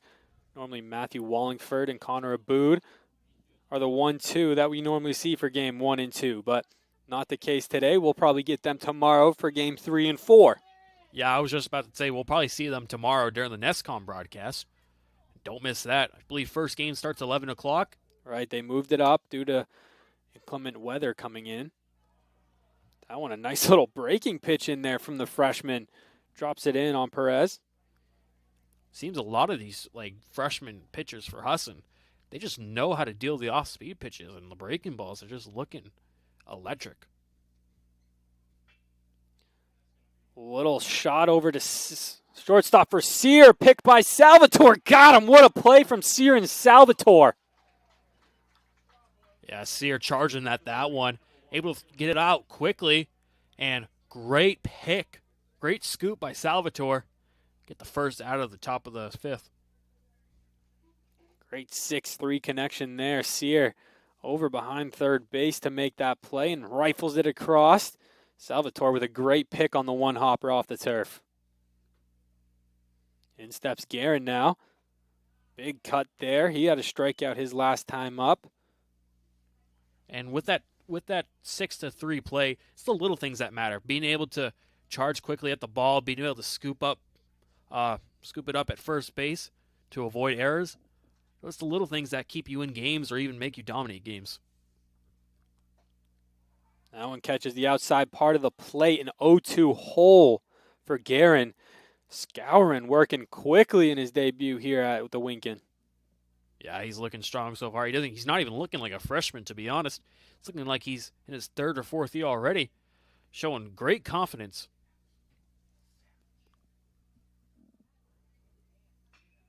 That one chopped off. That's going to be Michaud over there at 5. And just like that, Owls go down 4-3, 6-3, 5-3. Skowron works quickly. Bottom of the 5th coming up.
Jackson Lark comes up to the plate now. Only 1 for 1 against his game versus Marymount, the freshman from New Hampshire. He was a pinch runner for Jackson Curtis when he came on after a walk. Now we can see him hit, see what he's made out of. This one's a hot shot into center field. Perez has struggled with these a little bit today, but he gets that one in with ease. Second pitch he saw. Larkin liked it. Nice shot out to center field. Good contact, just right to somebody. I also think without the sun in your eyes, it's definitely easier to field fly balls, and I think Perez had no problem with that one.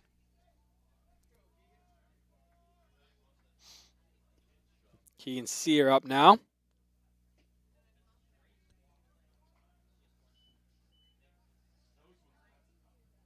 Had a couple at-bats last game. Hasn't really had an at-bat so far this year. That wasn't a sacrifice fly, sacrifice bunt, or had a walk off of.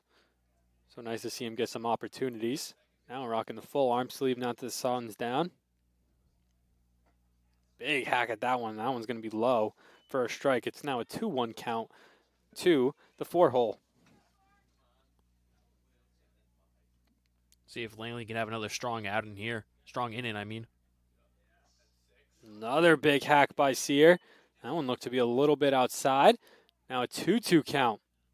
Good fight back pitches from Langley, making him close, making Sear swing the bat.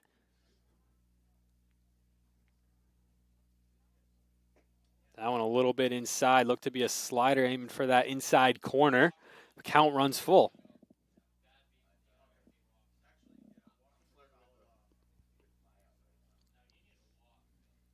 Payoff pitch. That one's going to be high.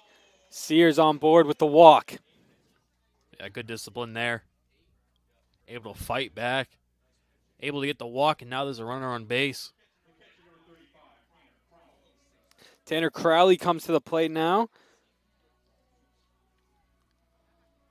Wasn't as straight up substitutions as we originally thought. We knew there was a lot of defensive substitutions. We didn't say them to you just because of how unsure we were due to the substitutions about what the field looked like. There goes Sear after a pass ball. Toy still can't find it. Sear's going to take off the third. Toy, throw to third. Sear's in there with ease. Close play at third, but Sear made it look easy. Yeah, and way to be aggressive on the bases, too. Sear saw the opportunity to go to third, and he took it and ran as fast as he could. That's that junior year base running right there. That's that experience. Looking at the catcher the whole time while rounding second. He makes him pay with it. Up to third now, 90 feet away with only one out. See what Tanner Crowley can do about that. Crowley on the season has a 100 average, going 1 for 10, has 7 strikeouts and 3 walks. So looking for his first career RBI right here. Not first career, excuse me, first of the season. That one across the letters, but inside. Even though he does have a 100 average, he does have a 357 on base percentage. So he does get on base quite a bit. That one low as well. A 3-1 count with one out here in the bottom of the fifth. Eagles really haven't done much since their 9-run bottom third inning. That really exploded this. Here's Crowley with a little chopper. That's going to score Sear. Throw over from Long to Michaud. Gets the out. So 2 out in the game in this inning. Sear comes in to score. So an RBI for Crowley. Does his job well. Sacrifice hit. Yeah, and gets his first RBI of the season. So good on Crowley to get that. Justin Salvatore steps up now. Hasn't had a hit yet today. Sacrifice fly out to the center fielder, and a strikeout. As that one is strike one. Salvatore's definitely played, I would say, the most out of all the Husson batters.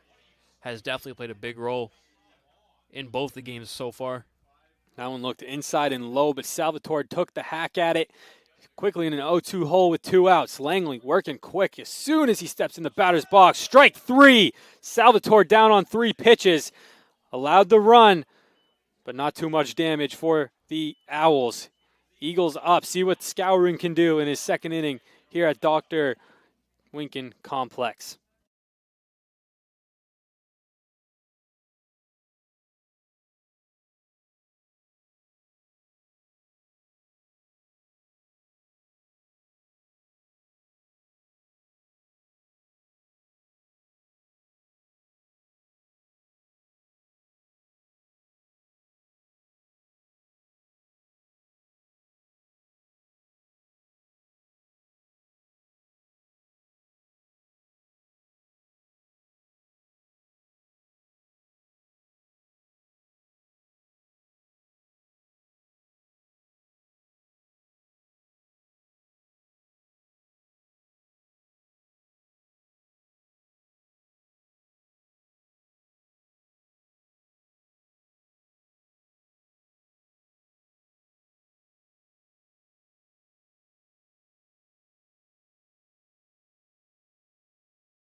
Ryan Wall on the bump now for the Eagles. Skowron did his job in the top of the fifth, that is.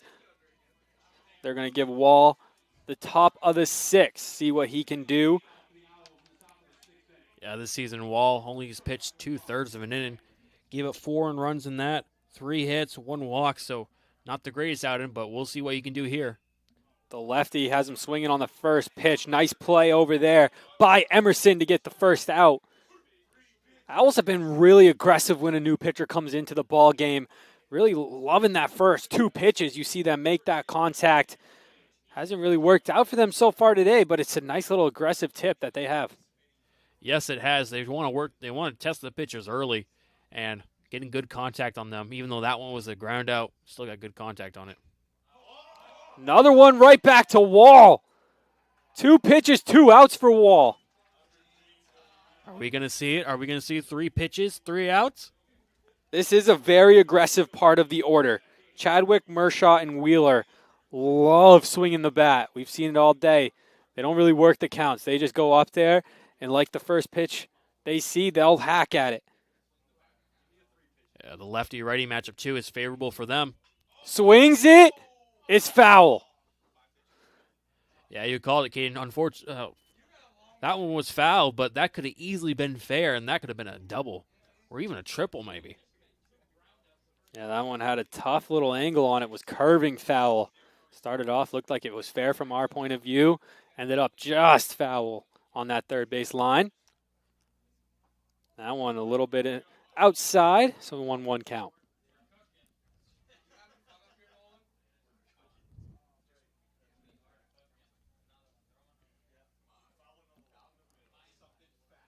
One pitch from Wall.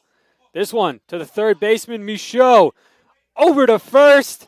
And a 1-2-3 for Wall out of the pen. These freshmen are dealing, Owen. Yeah, they are. All 3 of those outs were from small ground balls. And, great job by Wall to get out of that inning quickly. We'll be back after this. We don't really know who's due up with all the substitutions with the Eagles, but we'll bring them to you either way.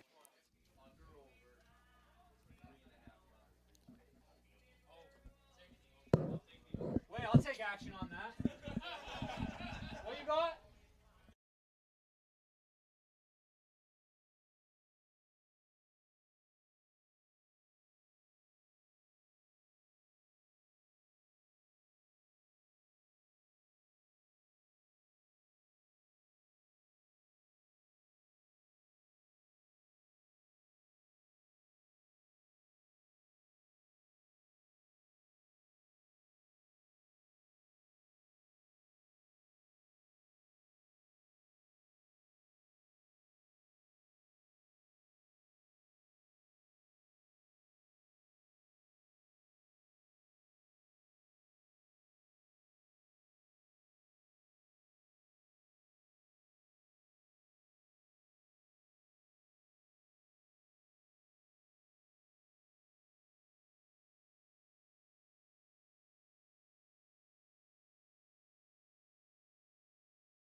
It's the now right fielder, Buskett, that comes in, the big lefty who's had a great game so far. 3 for 3, 2 RBI singles, and then just a plain single back in that 4th inning. He'll be up now. Bottom of the 6th. He'll look at strike 1. Yeah, he's done a good job at making contact and getting on base. He's been one of the standouts. That one in the other's batter's box. Langley has pitched really good. We thought he was going to be kind of a scary game there for him after that first inning in relief he had, but he's really settled in now. After all those substitutions the Eagles did, Langley's made him pay. 2-1 count. That's probably a big reason why they kept him in this ball game. They've only allowed 1 run since that little slump he had to start his appearance, but he's been great ever since. Buskett looking at a 2-2 count now. Payoff pitch. Little single up the middle. That's his 4th single of the day. He is 4 for 4. Buskett having a great game. One of the lone starters, him and Losier, lone starters that were still playing in this game. And they've just done a great job, those two. Busquets now 4 for 4. Losier's been on base 2 out of his 3 appearances.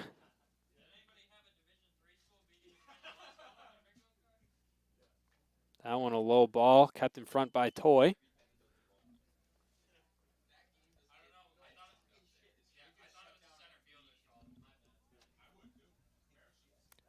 Now let's see what Langley can do with the runner on first with no outs.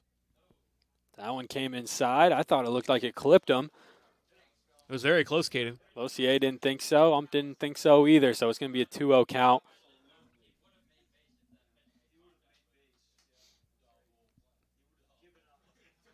Two-0 pitch. That one's low and away. Losier has had a couple 3-0 counts in his at-bats.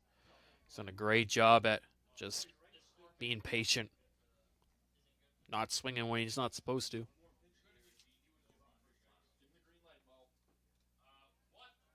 That one's going to get past. It was called a strike, however. Bousquet moves up to the second base.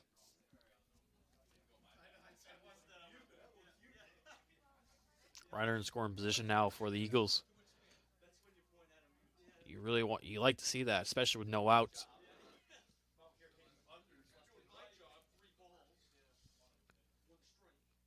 Langley looks back. A little single here for Losier. Bousquet will hold up at third. Runners at the corners now for Yates Emerson.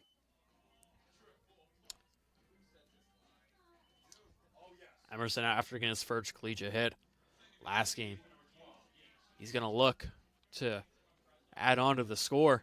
Here comes Tim Burns out of the dugout looking to talk to his players. Owls are lining up. They're going to take the ball from him here. What a day for Langley, though. Had a tremendous day on the mound after that first inning of relief. We'll get the pitcher after his warm-ups coming up.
Anthony Searles, the catcher in the first game.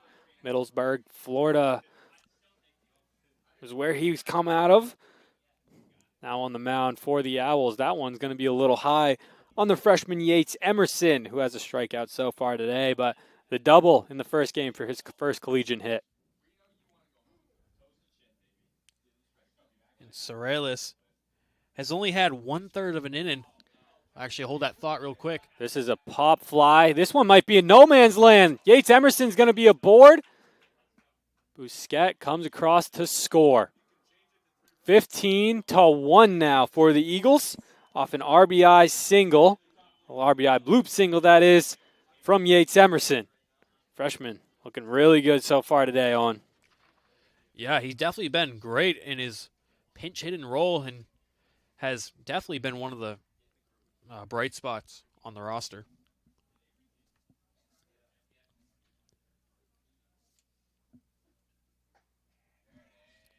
Joe Hamlin with a big cut on it. Back to what I was saying before we had that little blooper that was ended up as a single. Sorrells has only pitched 1/3 of an inning. Had 3 hits, though, but a 0 ERA. Another big cut from Hamlin. He finds himself in an 0-2 hole.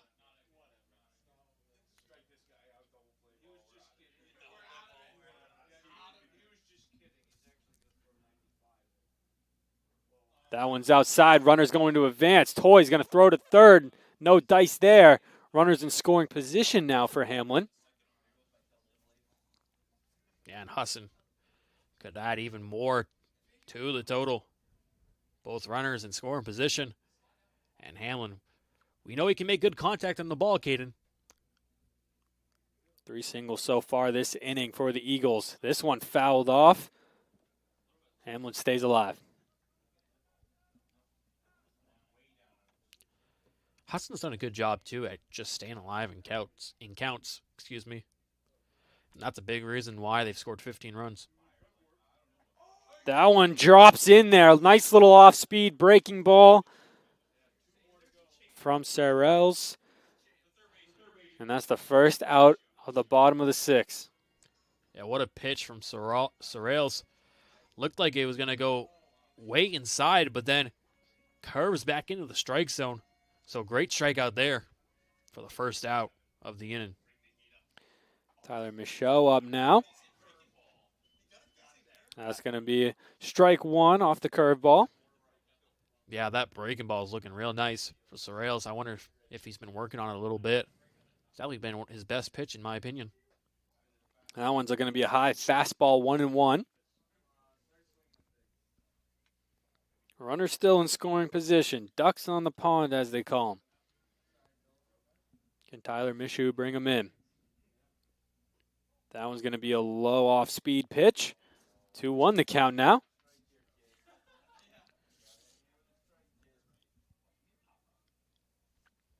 Three base runners so far for the Eagles. Nice little single there. Tyler Michaud brings it in. It's going to be extra bases. 2 runs come in to score. Michaud stand-up double. Great swing there from Michaud. And able to find the gap in the outfield. Easy stand-up double. Makes the score 17-1. It's a great offensive explosion from the Eagles so far today.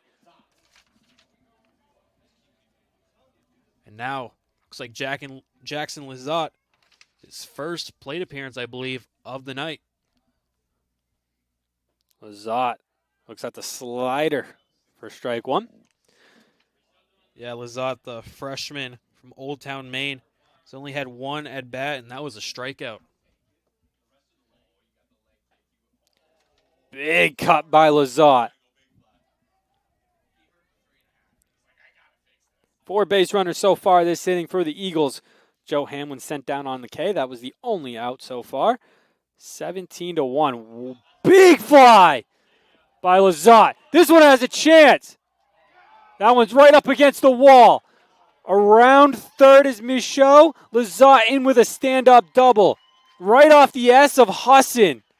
Lizotte almost leaves the yard. Almost. It almost looked like it from my point of view. It looked like it was going to hit like the scoreboard or something, but great power by Lizotte to get his first career hit. Lizotte came in as a defensive substitution, I believe, last inning. Keegan Sear comes in now. Lizotte subbed in for Lark at the DH spot. Keegan Sear now up in the 4-hole. These substitutions are getting to me. Said so many names today. Well, when the score is 18-1, you're going to have a lot of substitutions trying to keep anyone fresh. Keep people fresh in. Especially for that 2 games tomorrow. A lot more baseball to be played. Yeah. Got to think they're going to be playing baseball in roughly 15 hours from now, too. You have to get a long night's rest after tonight. Probably going to be sore tomorrow, too. Sarles looks in to Keegan Sear. Big cut there. Count goes 1-2. Still only 1 out in the inning. Now 2 doubles, back-to-back doubles for the Eagles. Yeah, they've been putting barrels on the ball. It's been working out for them.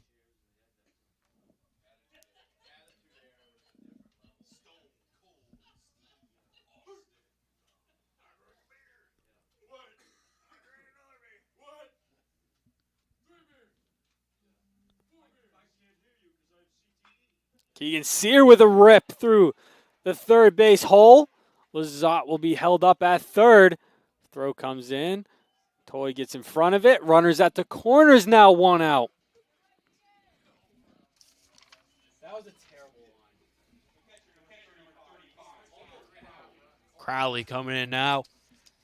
Has a chance to put more up on the board. It'd be interesting to see if Husson can get up to 20 runs by the end of the inning. Crowley was the defensive substitution for the catcher, Losier. That one a high fastball, just looked on upon. Tanner Crowley, the 6'3 sophomore. Didn't really play a lot last year. Obviously, that catcher position was really plugged up with the senior representatives. And then, of course, Ryan Rometta in the background. That one's a pass ball. Lazat comes home to score.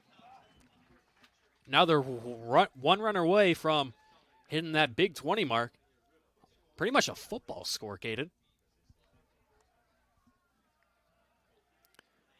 Not really a football story. You don't really get one score in football. If anybody scores 1 point in football, I think that football game is probably one of the worst games ever. I don't know. I'm just considering because Husson's put up a lot of runs. Oh, and that one's going to be Crowley pop fly. This one might be trouble out there. First baseman Michaud falls, but the routine play by Long. Yeah, I don't know why he fell. I don't know if he tripped on the turf or what, because I don't know. Probably didn't want to run into the second baseman either. I don't really know. Toby Keith is playing.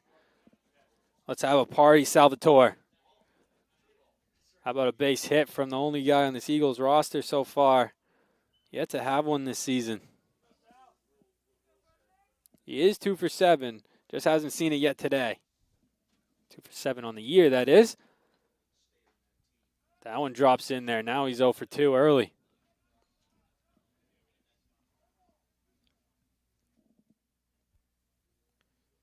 This would be huge if Umby could get out of the inning. A little check swing. He'll say he went. Another 3-pitch strikeout for Salvatore. Owls 3 outs away from ending the game. Eagles looking to go 1, 2, 3, get out of here, prepare for tomorrow. We'll be back after this.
Freshman Spencer Johnson enters the game now. Only 1.1 innings pitched in his 2 appearances. 2 earned runs up against him. He'll be looking to close out this game for the Eagles Is that one an outside corner called strike? Yeah, it's Johnson, freshman. He's from St. John, Canada, though, and has only pitched 1 1/3 inning. So see if he can get out of this one. 1, 2, 3. Marks the third Canadian representative on this Eagles roster. Him, Ben Phillips, and Cameron Dell. All of which have, Cameron Dell and Ben Phillips have definitely made their mark on this squad the last couple of seasons. It's 1-2 on the count. This one fouled away.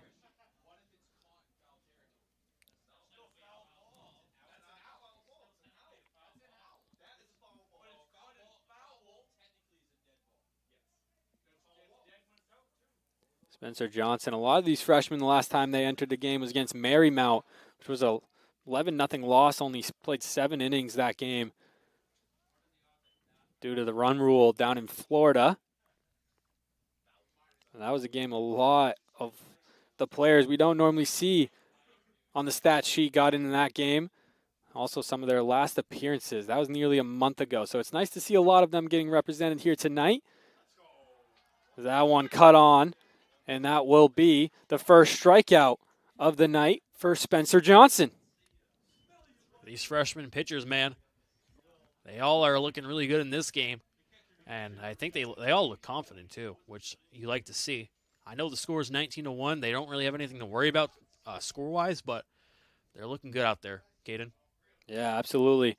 We've seen freshman pitchers on the mound the entire time tonight. They have combined for about 7 strikeouts and only 3 hits allowed. Just a tremendous job from these underclassmen to get out there and seize their opportunity, which most of them haven't had in almost a month. Just shows the potential they have for the next 3 years. That one a high fastball at the eyes, 2-1 the count. Excited to see these freshmen maybe get more opportunities as the season goes on. I think they'll definitely have an opportunity, especially tomorrow, too. That one finds the outside part of the zone. Crowley has some trouble hanging on to it, but still sees it as a strike. 2-2 is the count. Spencer Johnson working pretty quickly as well. That's something we've seen a lot from these freshmen. Seen from all the pitchers, actually, both on the umpy side and Husson side. Get the ball, get set, throw a strike him out. Spencer Johnson with a K. Back-to-back Ks for him so far. He's looking to shut it out. Now 1 out away from ending the ball game and going home happy 2-0. Landon Botwell steps in now in a pinch hitting opportunity. The freshman from Deer Lodge, Tennessee. This is only going to be his second at-bat of the season. Struck out on his other attempt. This one, late on that one. One thing to point out, he's one of the shortest players on the roster, only listed as 5'5", so kind of like a Jose Altuve type height. That one's a little high. With those smaller hitters, it's a lot harder to hit that strike zone efficiently, especially coming from Ben Johnson, who's on that mound pitching downwards towards that 5'5", where he's standing at 5'11" on that mound. Botwell making it easy on him with that swing. That was just a little low. 1 strike away from the Eagles, adding 2 more wins to their record, going up to 4-0 in the NAC. That one runs just a little bit inside.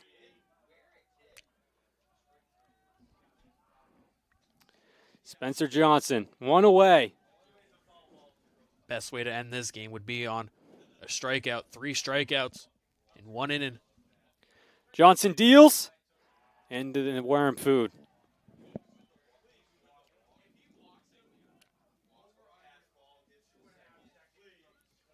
Full count, 2 outs. Last possible pitch. Anything can happen here. That one runs inside. Boatwell will get on base. In steps Bay.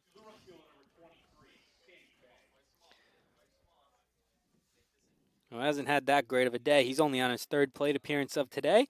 Had a strikeout and grounded out to the second baseman last time he was up, the lefty right fielder.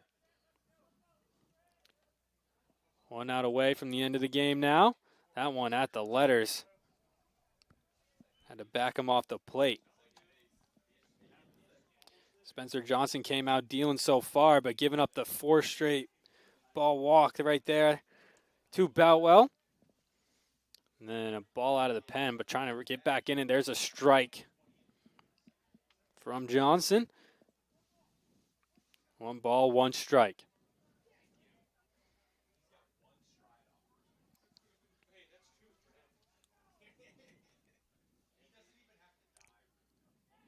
Pass ball. Boutwell gets to second base.